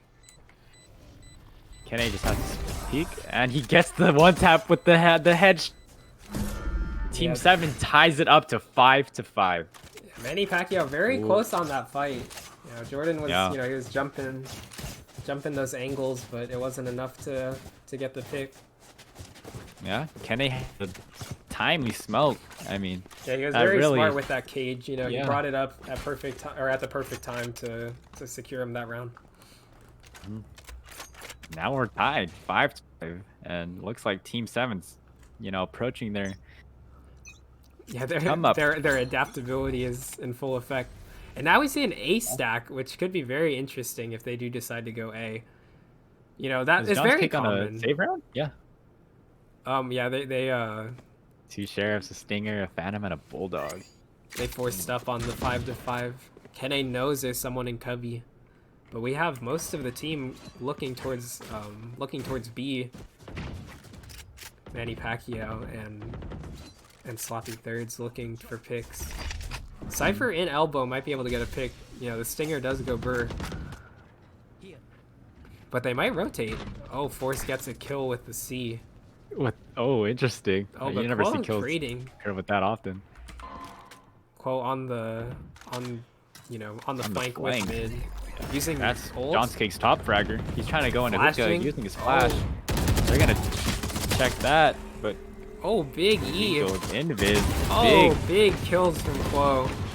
Oh, and they clean up the Oh. round after that flank. That was a nasty play from Christian Co. Using the invisibility to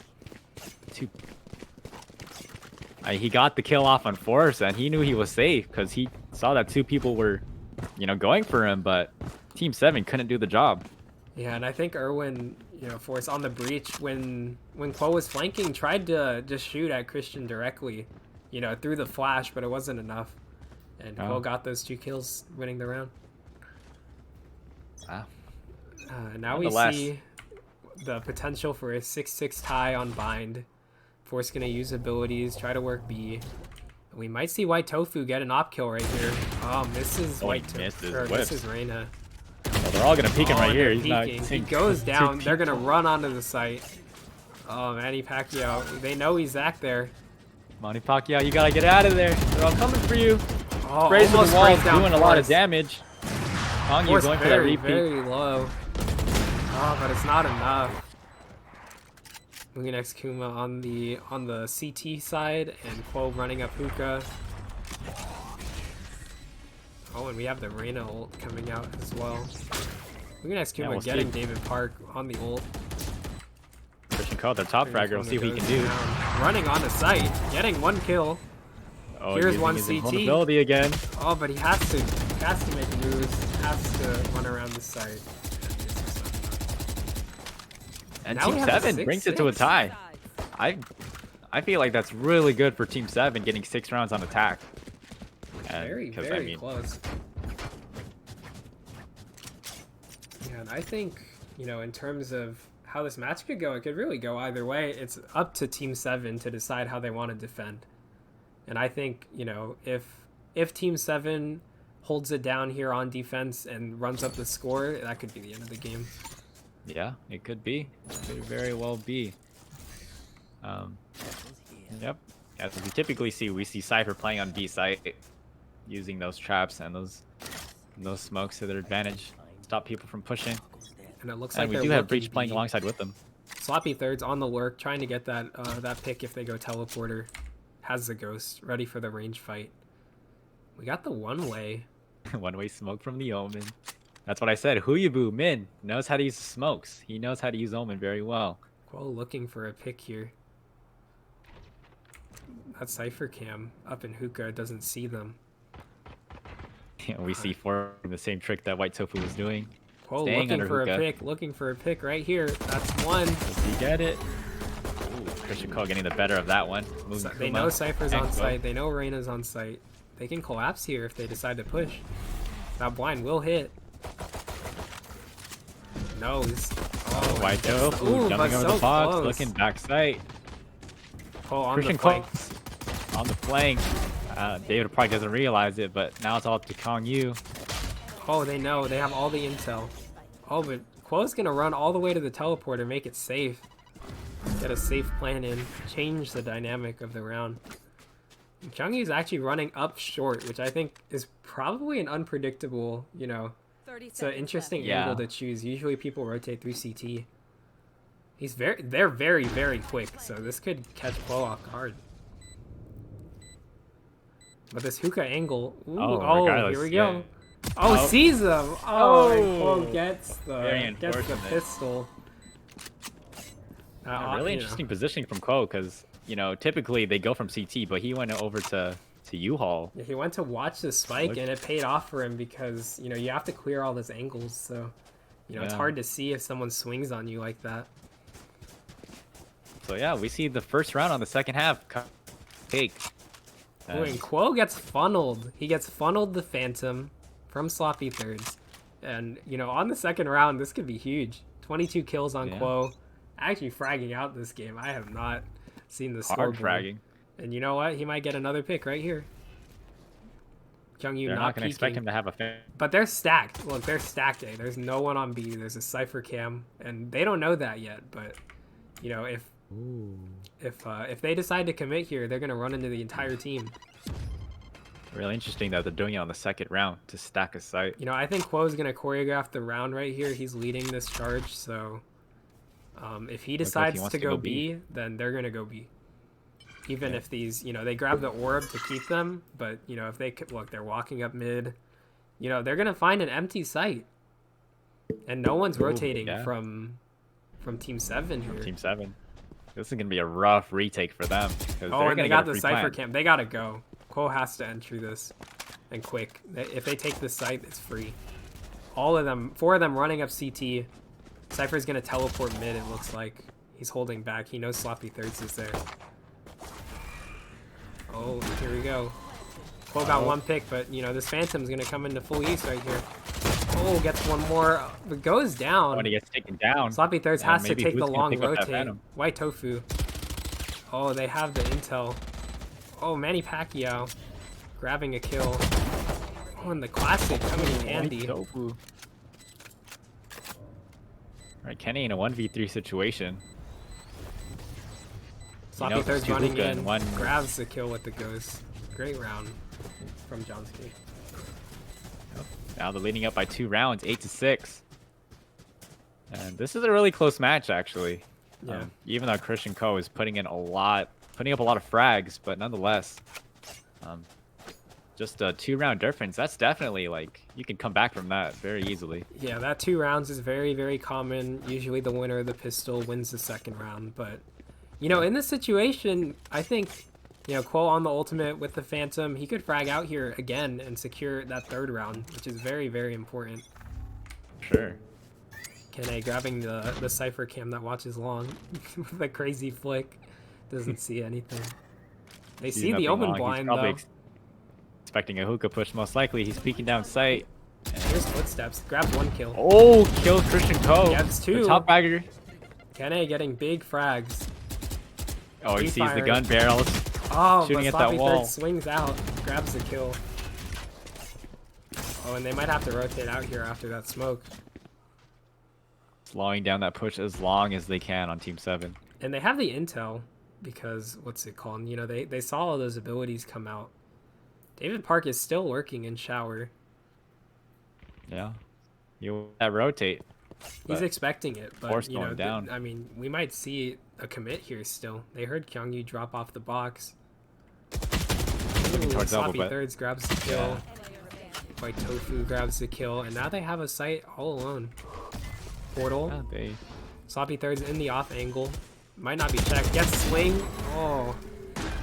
Oh, and he heals it up. Oh, but gets blocked off by the object. The vision means that David could not heal all the way. Could still ult here. Loss. This is a big 2v1. Has intel on at least one of them. Does not want to get hit by those and be vulnerable. Omen smoke goes down. If he waits long enough, oh, he might go save this round. The economy's kind that's of the better idea here, yeah. Another round for John's Cake. Yeah, John's Cake getting that important 3rd round. And I think Sloppy Thirds really, getting that frag on Kyungyu really won them the round. Yeah, it did. Guaranteeing Kyungyu was looking site. towards elbow for whatever reason. David Park lurking in shower wasn't there for the take. Yep. That round looked like it was going to go towards Team 7 in the beginning when Canada got those 2 important frags against Christian Co. And that's that momentum shift, in full effect. Yeah. And, we need to see more ability from Team 7 in order for them to pick up more rounds, but looks like we're not seeing that here quite yet. Yeah, I don't know. It'll be very interesting to see, how they continue their attacks. This defense is, it's showing its holes.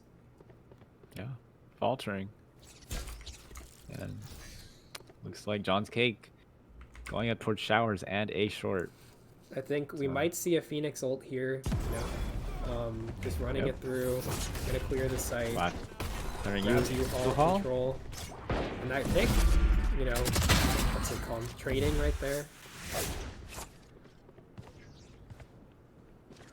And that's a clean take. Yeah, it's a 5v3 now. Like Kane and CT only with the Marshall. He is down 26 health, but regardless, using this Marshall, he will need to hit the head as cleanly as possible. Ooh. And very difficult. Spots one. Sniper goes down. Force goes down. At 10-6, they jumped out. John's Cake absolutely jumped out on this attack side. We can see, how they take sites, how they're smart about it, using their abilities, using their ultimates. And it's hard to beat. And they're getting important frags as well. Like, just Team 7 just can't seem to defend off their pushes. And in that, to be fair though, in that first game we did see Team 7 down 4 rounds. This could be the turning point. Oh yeah, actually, yeah. Maybe this is the turning point. We'll see.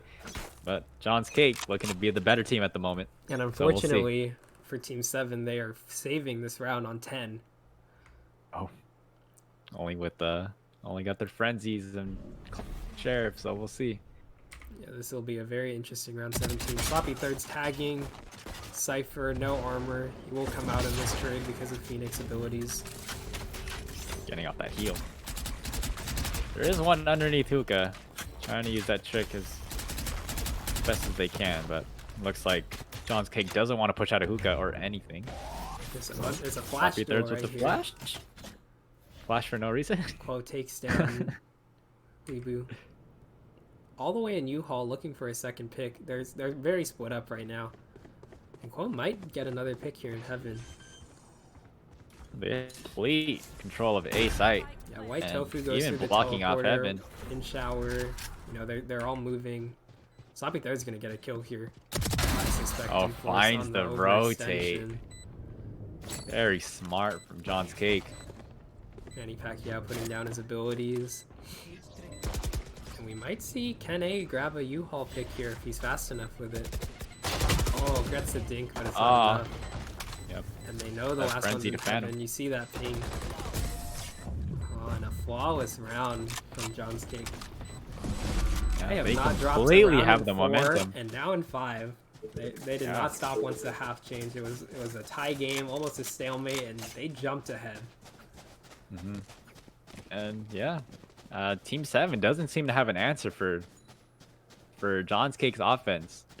Even though the last round was a save round, but regardless, they are full buying now, and yeah, we got the if they aren't op on able to stop Force. it, then we got 3 ults. If they lose this round, I'm gonna call it over. yeah, I mean, you losing know, this round, John's Cake will be at match point. We've been trying to predict these rounds, and you know, this could be it. That's a trade in shower. We have Quo looking up short. We have David Parker's low. He didn't get the full heal. They hear the spike drop, so they have intel. Viper abilities being used towards A. Good use of that wall. Min trying to stop that push with the smoke, but looks like Christian Co wants to push out of this using his flash as a way. That Viper wall, using the Reyna ult. All the abilities coming out for this take. This is a big round for them if they win. Oh, that blind is huge. They have the intel. Might double swing out. 10A killing Mugen X. And they getting those kills though. Now in a 3v2. Everyone on John's Cake is revealed. Oh, Oh, he gets 2 kills, down. goes invis, going to CT towards Heaven. Vortex notices this. He misses the off shot. Huge break for John's Cake, bringing it to match point. Match point, 12-6. Man, there you have been. John's Cake has been unstoppable on this offense. Yeah, they've shown a very strong offense, which really bodes well for them if they close it out here 7 in a row. You know, they have the opportunity to do that. Yeah. Especially considering that Team 7 has Force here. With a Bulldog and a Judge. There's a Razult coming down. See what Force can do with the Judge. With the Razult. And we got Sloppy Thirds running up hookah. He's going to run all the way. Sees that. Oh, gets hit by Force. Force Hack's ultimate being put to good use. Quo fragging in the corner. Good. They got the intel. Quo just fragging out this game. 33 kills. Showing how a top frag can carry a team. And for the first time in the game, we see the Viper ult coming down. Oh, it's the first time! Oh, David Park using that invulnerability to good use, but he gets picked off. And now it's just Kyungyu left. Kyungyu with the Bulldog in a 3v1 against the Viper ult. Sees Quo, and Quo finishes the match. Pulling out ahead. Absolute stomp on attack. We see the GG wall plays coming through in the chat. And that's it. That's semifinals match number 2. Going over to John's Cake. John's Cake prevails. Oh my gosh. And you can really see here on the scoreboard how, a 34, like a 30 bomb for Quo, Sloppy Thirds in the second slot with 20 kills, just about. That really makes a difference in these games, just having the opportunity to take control like that. Yeah, and 3 of their members, they're in the top 5 of the top 5 players in the scoreboard. So yes, they overwhelmed in this. Really case. Excellent players. And I think the interesting thing for me, right, is if you look, kind of past the halfway point, at the 5 slot going down. This is a very close game. You look at Huibru, you look at Kyungyu. They had, if it was that game in an isolated state, you wouldn't know who would win. But if you look at that top frag, you look at the Reyna difference, You're gonna see some very, if we see in the final a Reina versus Reina frag out game like that, who knows who wins? Oh, we most likely will. I mean, Peter Lee was also fragging out with the Reina, and he was going to be insane. And I mean, Reina this tournament has been absolutely deadly. Yes, Just being able absolutely. to kills and get out and even find more kills. My gosh. And who knows how these finals will turn out, 'cause it's going to be absolutely insane.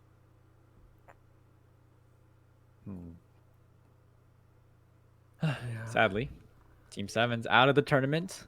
That was one of the teams I wanted to make it to the finals. The finals will be John's Cake versus Pogger Woggers. And if we could take a look into the bracket again, or not the Yes. bracket, but the teams, the players. Yes, so on Just to get a Pogger quick. Woggers, who won the top bracket, we have Peter Lee, Kimo Doriano, Heidi, Johan San Diego, and Jules Salvivia. And, we saw them dominate with their abilities. And I think, they have a good chance. Just like, what's it called? Just like John's Cake, they have all members putting in the work, getting the frags. Yeah, And most definitely. And to look at John's Cake, we have Jordan Huang, Rex Chen, Christian Ko, Jeremiah Vargas, and Jordan Jacinto, who Jayvee actually called the dark horse of the tournament, and we see that they made it all the way to the finals. To the finals, I did, yes. And I mean, this matchup between Pogger Woggers versus John's Cake. I mean, I guess in two factors that we should consider is between the two top fraggers who was going to win that, Peter Lee or Christian Ko. But then also we'll need to see how the rest of the players besides the top fraggers, like how much they're able to support their top fragger and how much work they can put in against the other team. Well, Yeah, definitely. Christian Ko and Peter Lee, they are very scary players, and I mean they're all going to need to work together to take out those top fraggers in order to get those rounds. Yes, and now we can look at at the version, right? We can look at this finals matchup that we have, which obviously we accounted for every version possible, and the bracket that ended up winning is version 1. So Yeah. maybe this is fate in store that this Pogger Woggers John's Cake match is what we're gonna see in the final. That was there was 31 variations for the finals and how it kind of turned up as, and yeah, And we have variation Pogger Woggers 1, versus Pogger Woggers John's versus Cake. John's Cake. Yeah. It's like, man, I didn't have to make all those other variations, man, but whatever. Yeah, you only had to make the first one because that's the reality we live in, is that version 1 is what we're going to see in this finals matchup. So yeah, looking back into the beginning of the tournament, Pogger Woggers versus Target Practice. Pogger Woggers took the best of that. Not sure what the score was there. Let's check. Do you remember what it was, Dalton? Yes, I have it on our bracket on Challenge, which y'all. Oh, it's 13 to 10. Watch it. Yes, 13 to 10. 13 to 10. And they did And even then- better against Boosted Bonobos, who got the bye 13 to 7. Yeah, that buy round made like a big difference in how they played. But regardless, Pogger Woggers was the better team, absolutely destroying them. Yes, and now in the finals we have, obviously John's Cake made the win against Team Kyle Big Pogger's team. A mouthful for sure. But that was one of the closest games in the tournament, 13 to 11, and then they came out ahead of Team 7 in a very, in probably the biggest stomp, not probably the biggest stomp in the tournament, 13 to 6. And now we have, we have our bracket horses, from round 1. They made it all the way to the finals. They're ready for this best of 1. Best of 1, yeah. It's a best of 1 because yeah, you can't forget that it's a best of 1. It's getting pretty late. Yeah.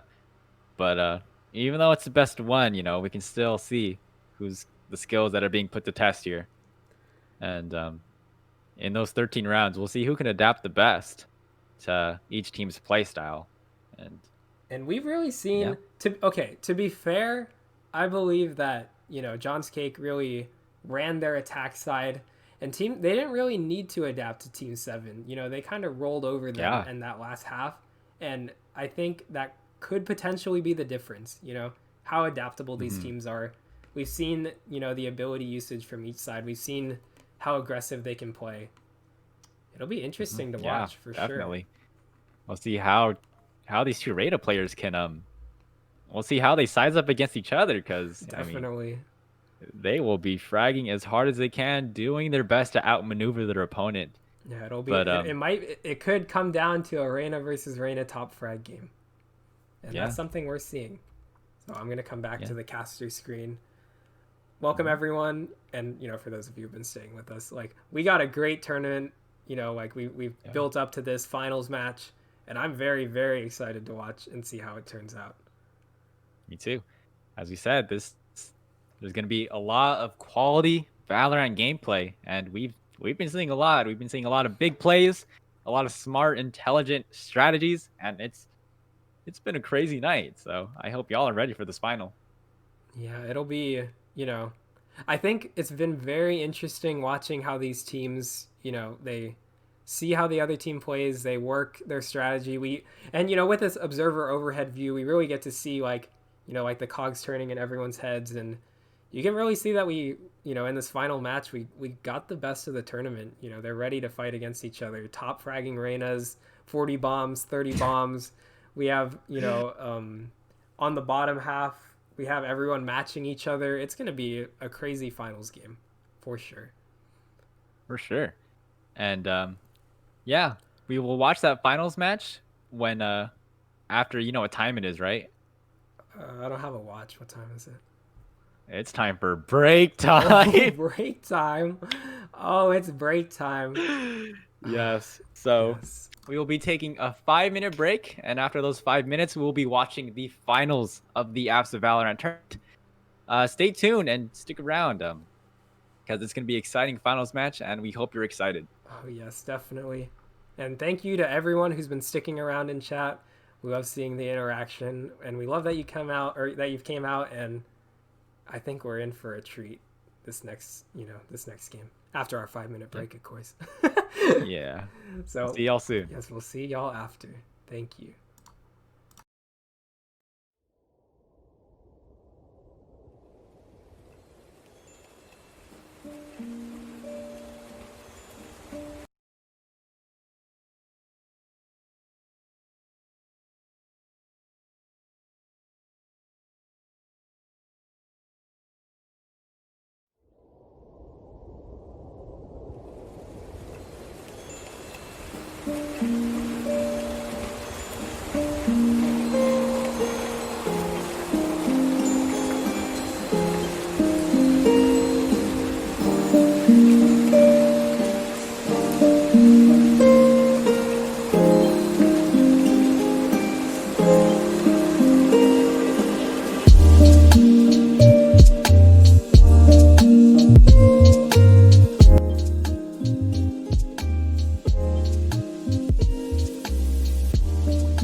back, everyone. We're here with the final.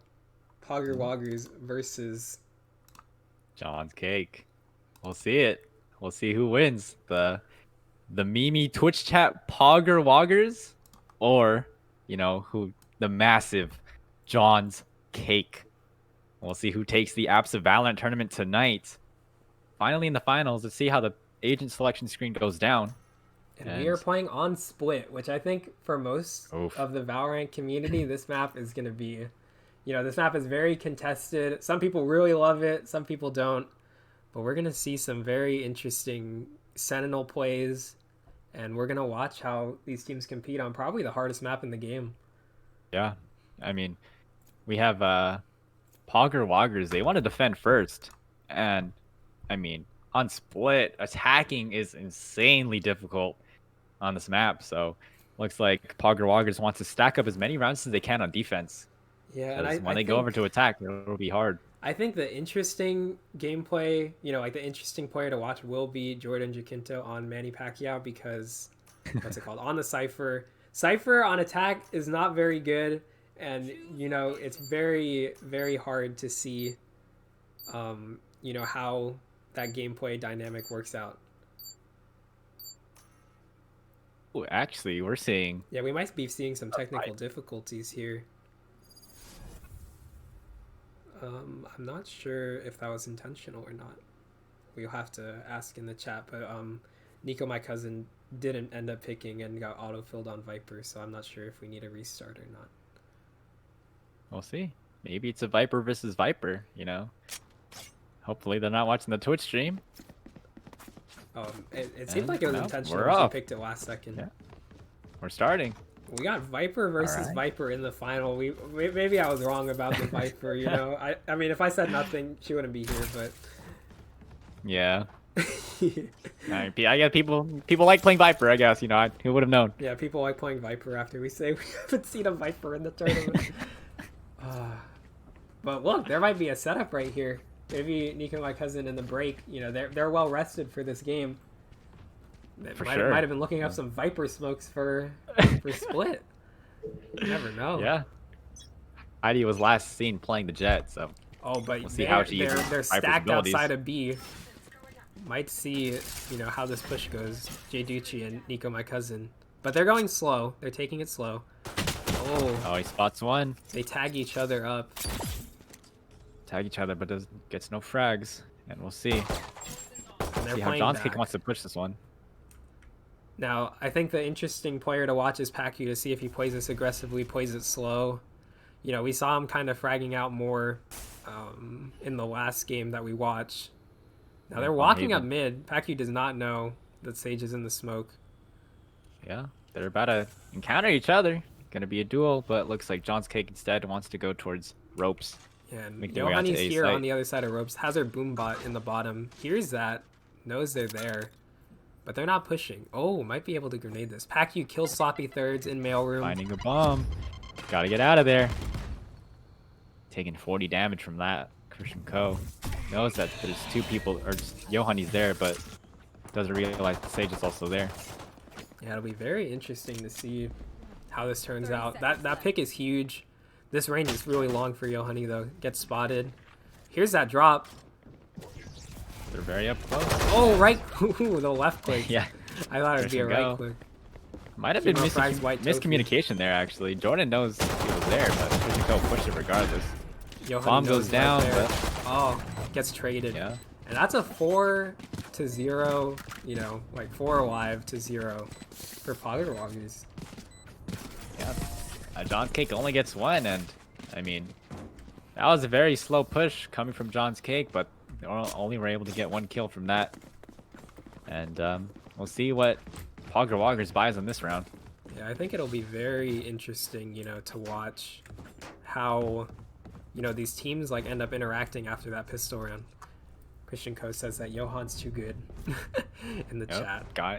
Getting that kill on Christian Co, which is pretty big because Christian Co was top fragging last round. So, and now we see a split looking towards mid for John's Cake. Nico, my cousin, up ropes, has another lineup. Another one. Has the Marshall too. Got They those did one force ways. by this, looking for kills. Chemo has the wall up, trying to It's delay. broken, I think. Is it broken? I don't believe so. It is now, probably.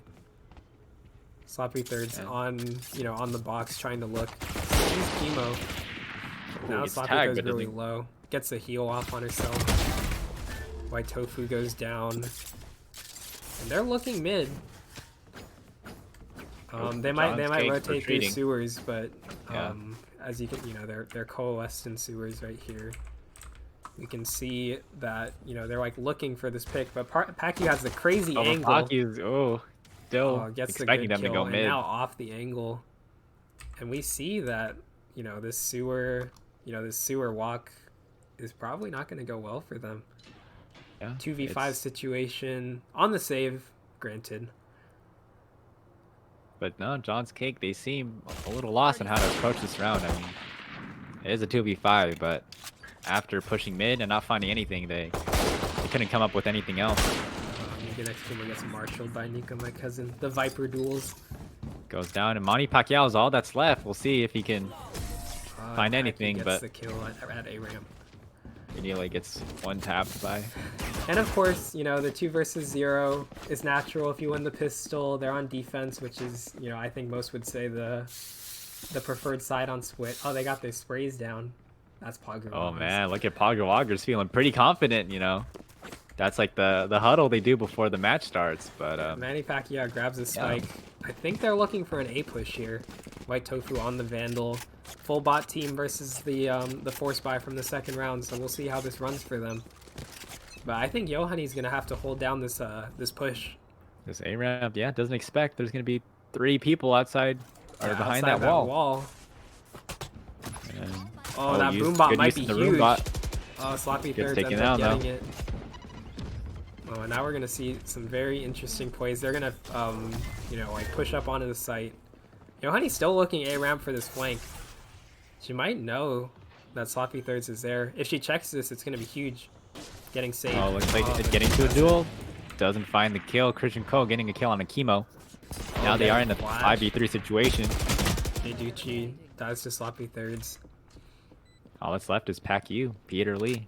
We'll see what he can find. He's on the Marshall. Again, against the full bot team. Gets a great pick on the Sage. And he's all healed up as well. It won't even matter. Grabs a Stinger for that close range engagement. Probably wants to upgrade to that Phantom and save. Oh, but watch out to your left. Oh, they're going to save through CT, so they're going to miss each other completely. If that wasn't smoked off, he would have gone like 2 kills right there. But John's Cake stays safe. They get around. And now we're up to 2-1. Yeah, and in the case of this 2-1, I think it's very even. It could go either way. Although we will see Pacquiao bringing in the Phantom. His team will be buying. He does have ult, and he'll get to buy next round too if that's his decision. So he has a lot of power in this situation to make things happen. He does, very much. And is the rest of his team buying? Most likely, This is a yes. full buy round. Full from buy everyone. round. We have full Phantoms for Pogger Woggers, and we got 2 Vandals on John's Cake. On John's Cake. So yeah, this is where the match really starts. Now we're going to see see what a happens. very interesting trade here if this peak ends up going through. Oh, Pacquiao killing getting the Sloppy better Thirds, of getting that. those Sage kills. Ooh. Oh, and another push right here. Chemo Mike. Ooh, Chemo just misses. Ducci. Oh, getting fragged by Quo. Very unfortunate Chemo timing. heard that on site. Still missing he's once gonna peek. again. Just the timing. Oh, But Pacquiao's right Chemo. here. Oh, and gets fragged, Ooh. letting him through. Interesting. Whoa, stomping through Christian the Cole was CT. waiting for someone Oh, to but the come out. reload. Just timing all throughout that round. Yohani on the 3v1 right here. Might get this off angle. Oh, great spray down. Looking for one more. Gets the 3rd kill. Oh! That's a great That's our hold. board member. That's a our activities great, co-coordinator great with a hold. 3K, holding down a site perfectly. Yeah, making Absolutely her insane half play. of Dinosaur Duo proud. Yes, Amanda, I know you're proud. Because Pogger Woggers is up 3-1. That was a beautiful hold.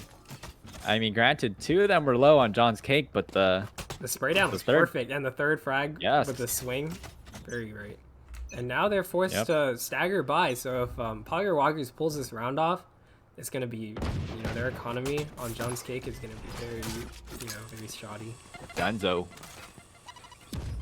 And did that bomb go where Look she at wanted this it to? one way. Nico, my cousin, just pulling out all these Oh Viper my- one ways. I don't even know where they came from. Unbelievable. Yeah. You love Always to see it. very good with her abilities. First the Jet, now the Viper. Sloppy Thirds gets the push up into ropes. Oh, and we're gonna see a very interesting take. Jayvee gets the Phantom kill on Quo. Has to heal up. Oh, gets healed by Chemo.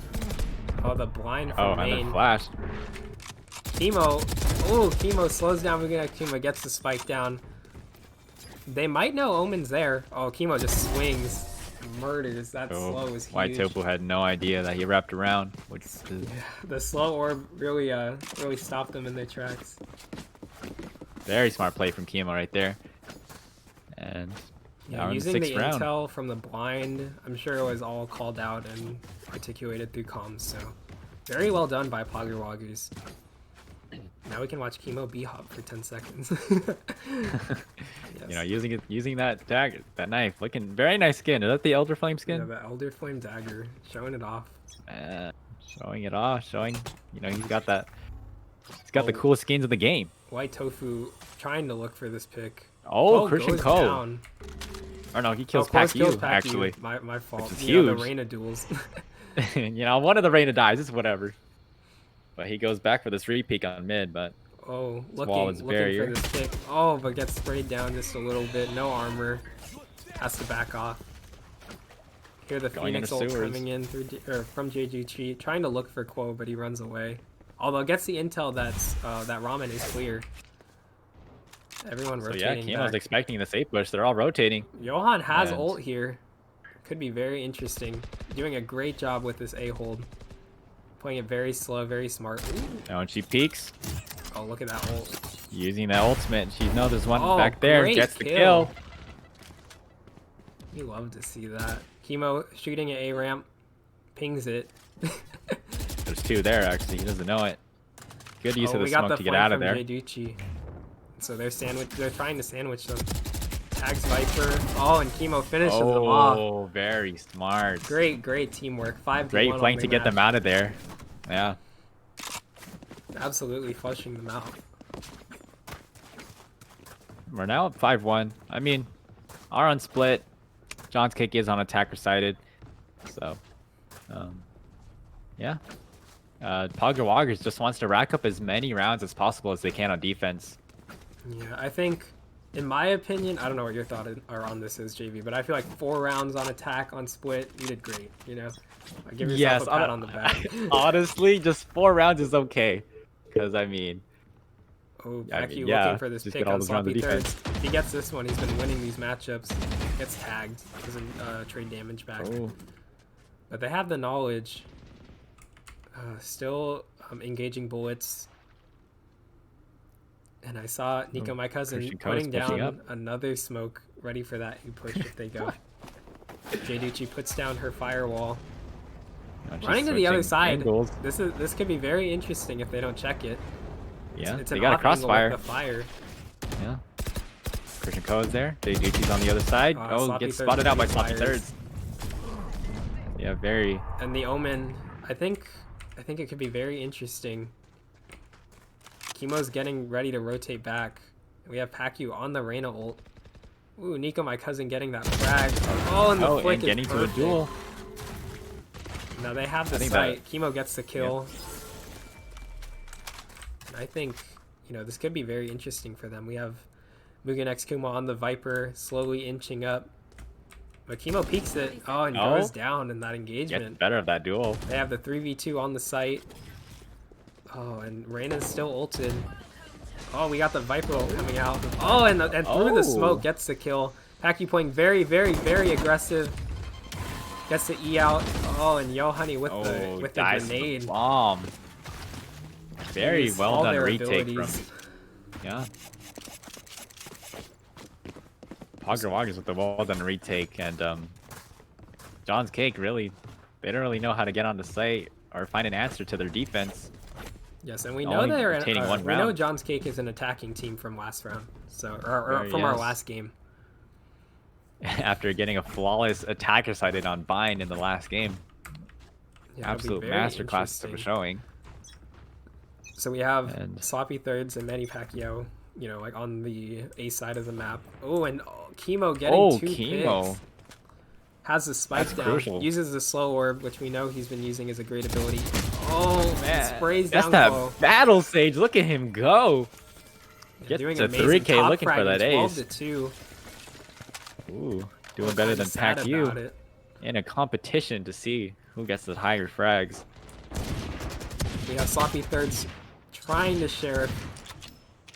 Trying to sheriff down the Reyna. Manny Does Pacquiao tag him. stuck in sewers, getting sprayed down, stuck in the corner with the stinger. They're gonna try to clear him out, but they have all the intel they need. Manny Pacquiao heard that jump. We have both the Not much he Jordans can do. alive in the situation, trying to trying to pull forgot. it through. Well, not much they can do here. Jordan Jacinto, Jordan Wong. Both trying to look for picks. I don't think they can win this round, but they can get crucial picks. Sloppy Thirds heard that reload, so he's gonna swing this. Oh, and Jay Ducci takes him Doesn't down. find the frag. Now Manny Pacquiao saving the stinger because the stinger goes burr. All he can do is wait until the next round. Hopefully he doesn't get caught out by someone, but yeah, regardless. No. Jay Ducci Pogger might go Woggers. run through sewer right here. Oh, he's walking out. And Jordan's walking up. Oh, and Chemo gets the pick. Finds Great him, 4K yeah. for Chemo. Puts down the tack to bear spray. And they're out 7-1. That defense on this map is crazy. You know, you have to figure out how to make holes in the defense, but they've been very, very strong on every site. Yeah, on a very solid play from everyone on that team, actually. Yeah, everyone's And- pulling their weight. You know, if you think about Nico, my cousin, who's in the bottom slot, you know, supporting the team with the Viper utility. Yeah, with all the utility. Is up compared to their second frag, you know? Yeah. Like, that's the domination we're seeing right here. You see the Battle Sage, it does not work that round. Doesn't work. It gets peaked by Aki's ready 5, the to whole frag team, out actually. here, though. Gets blinded by the Omen. The rotates are coming out. We see Viper and Raze coming through. Ooh, gets the kill on White Christian Tofu Ko. cancels, but they get They- the intel. Yeah, no, he's on the back site. Gets and they flashed might by his own leave with the teammate, Sage but wall. That's a res that comes out, which is huge because Chemo also had a res, but they fragged him out in the first. So it's a 5v4 situation. One of them is tagged. they immediately rotate out of there. Don't want any of the smoke from Pac U. Going over towards A. You know, we have White Tofu here running through, trying to take the A site. And it'll be He's about to interesting to meet his see. match. You know, Johan on this site has been very solid on the defense, the Viper as well. Pacquiao actually gets a frag off a lurker, off Quo. And now, Does he you know, stay? that really changes the momentum of the round. White Tofu's going to smoke out. They have the intel, they're going this way, but no one's on site to stop this. Johanny's trying to take her site back. Here's the footsteps. Wrapping all the way. Oh, gets the kill. Huge, huge, huge kill. It's not waiting Now for in the a team, 3v3 actually just going for situation, going for the aggression.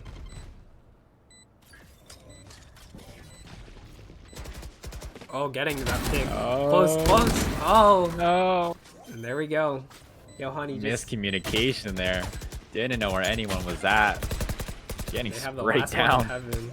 I think. Oh, and the Oh. grenade kill. Yohani with the 4K. Just popping My off goodness. our A defense, holding it down every round they come. Absolute anchor. Look at that. Yeah. Even though they got on site, she held it down really well. Yeah, Chemo, Johanny, and Pac-U all fragging out for the team. 11 kills a pop for Pac-U and Johanny, and Chemo with 13. They've been fragging out on this defense 8-1. Yes. And we haven't And- seen any life in John's Cake yet. Yeah. No one on John's Cake's getting those important frags. You know, immediately dying, lurking. Even though one was revived last round, they lurked and still got killed. And I don't think that's the result that they want. Yeah, and I think it's interesting here that Quo has his ult and does not have a gun, could not afford one. It's that the little team comp things like that. Sloppy thirds kills Jayvee on the other side of the wallbang map. headshot. And it looks like they're setting up for another A push. All the smokes are down, but she's ready to hold it down again. She has her ult as well, so we'll see how this one goes down as well. Misses. And we're gonna really see another Yohani hold. Watching from elbow, gonna get this kill maybe. Was able to get it the last round the same exact way with the ult. Sees uses her blast again. Yes, Quo. Christian Co. Probably knows. Low health now, though. Swings, but does not have enough health. Paki running through this smoke. Oh, he's looking for blood. Very aggressive. that flank. Oh, but it doesn't work. Sloppy Third's very low on the Sage. Heal up in 23 seconds. I think they can get the bomb down here if they push onto the site. Oh, but Sloppy Thirds has the bomb, and he's hiding underneath. And Chemo might be looking for a res on Paki right here. Yeah. That'll be ideal. Turning into a 3v2 situation. And that's what happens. Sloppy Thirds does go down. Now it's a 3v1. 3v1 all with White the Tofu. res, White Tofu. He has to get the bomb as well. Yeah, he has not planted. 10 seconds. Swings. Oh, but the jumping classic from gosh. Paki just murders him. Tells him to sit down. Absolutely. Oh my lord. That was quick. He saw him on a screen, just shot him. Bopped him. He was ready. The reaction time was there. His trigger finger was ready. Yeah, now we're 9-1. And we're 9-1. Wow. John's Maybe Cake almost needs some life, but you never know with the momentum swap. You just need buffer rounds on this map. Yeah. But then again, John's Cake only able to achieve one so far. Let's see how this round plays out. Yeah, it'll be interesting because Jayvee is the only one looking towards mid. Yeah. We have John's Cake Paki at main.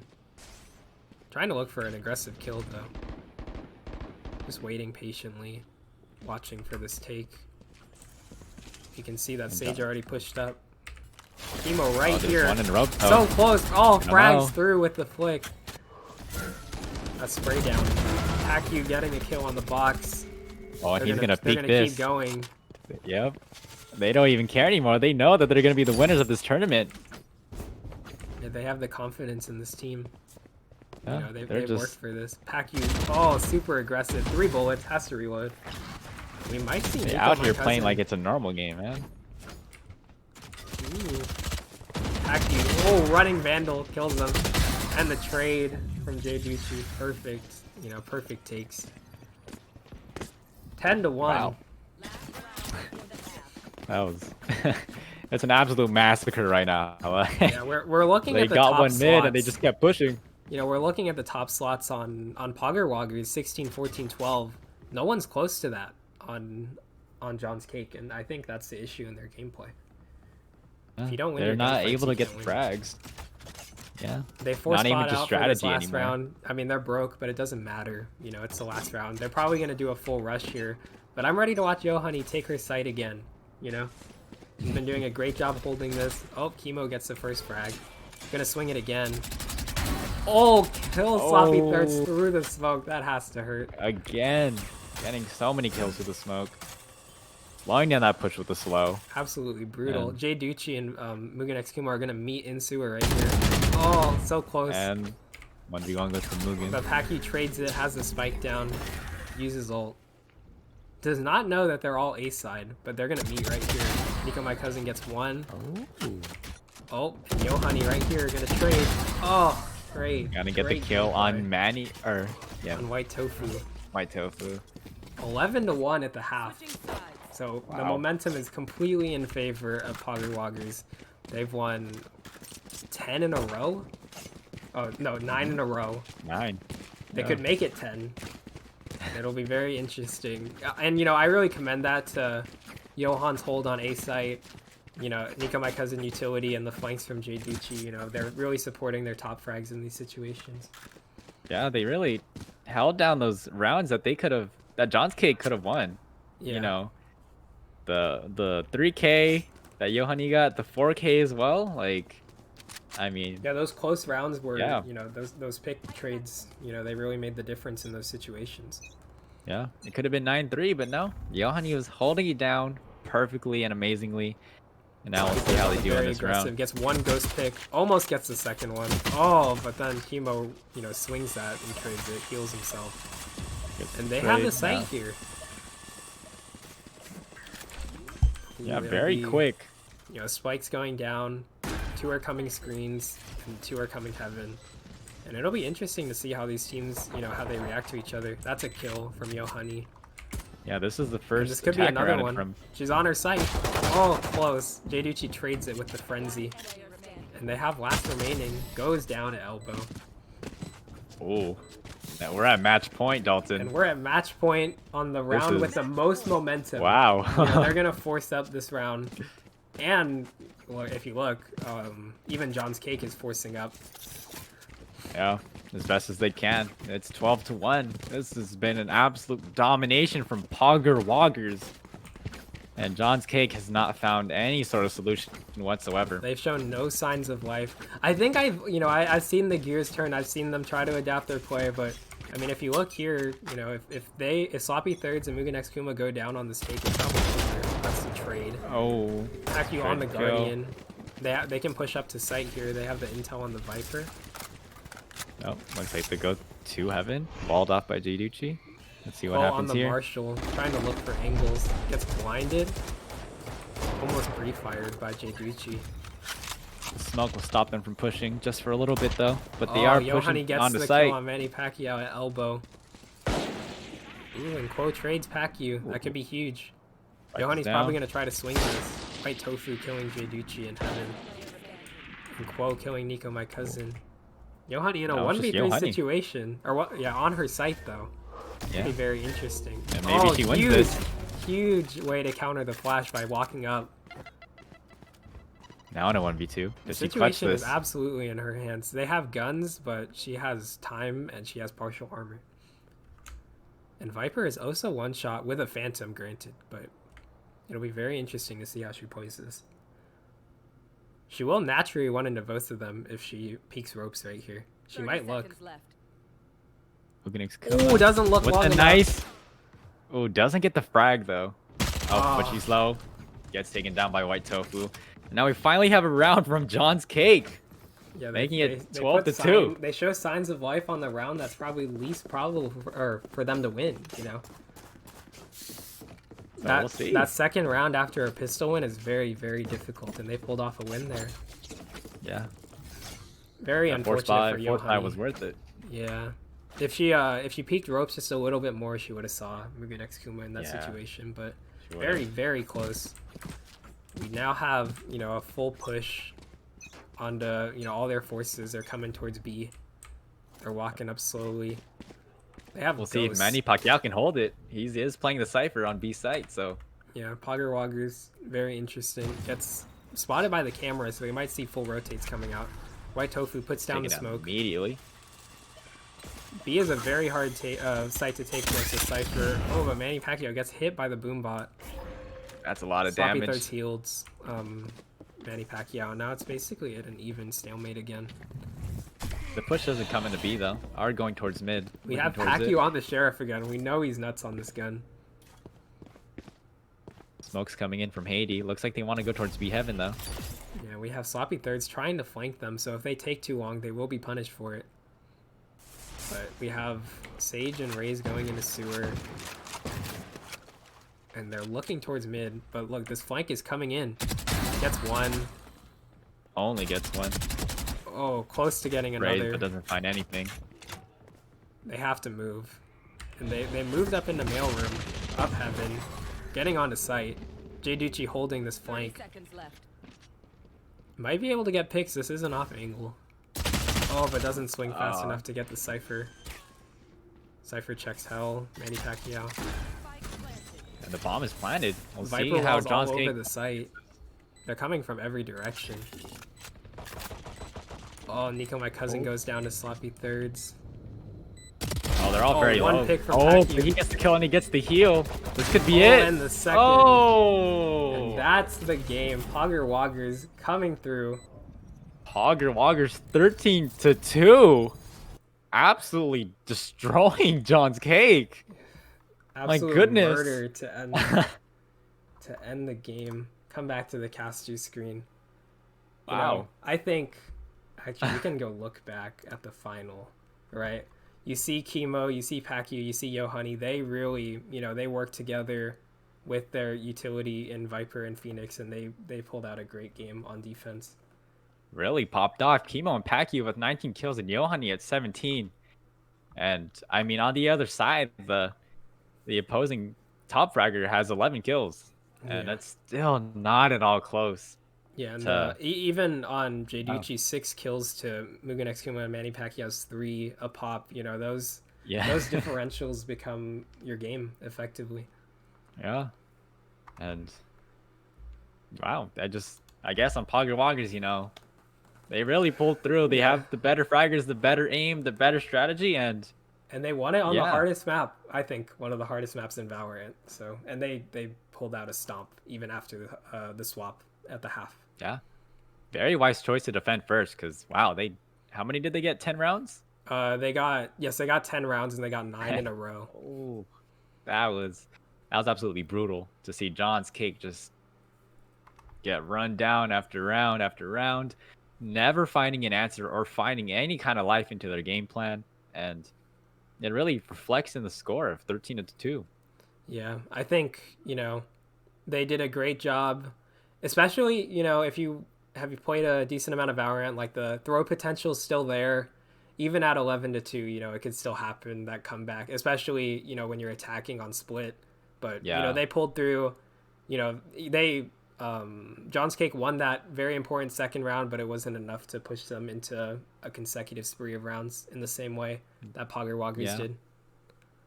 Yeah, I mean, after those 10 rounds on defense, they only really needed 3 more rounds. So definitely, I mean, you can see that. You can even see how carefree they started to play in the second half of when they're on defense, just pushing through mid, just trying to find those frags, not even caring. And they were not punished for it either. They were allowed to do that. They were welcome to do that at an extent. It's like they were playing an unrated game, and an unrated stomp.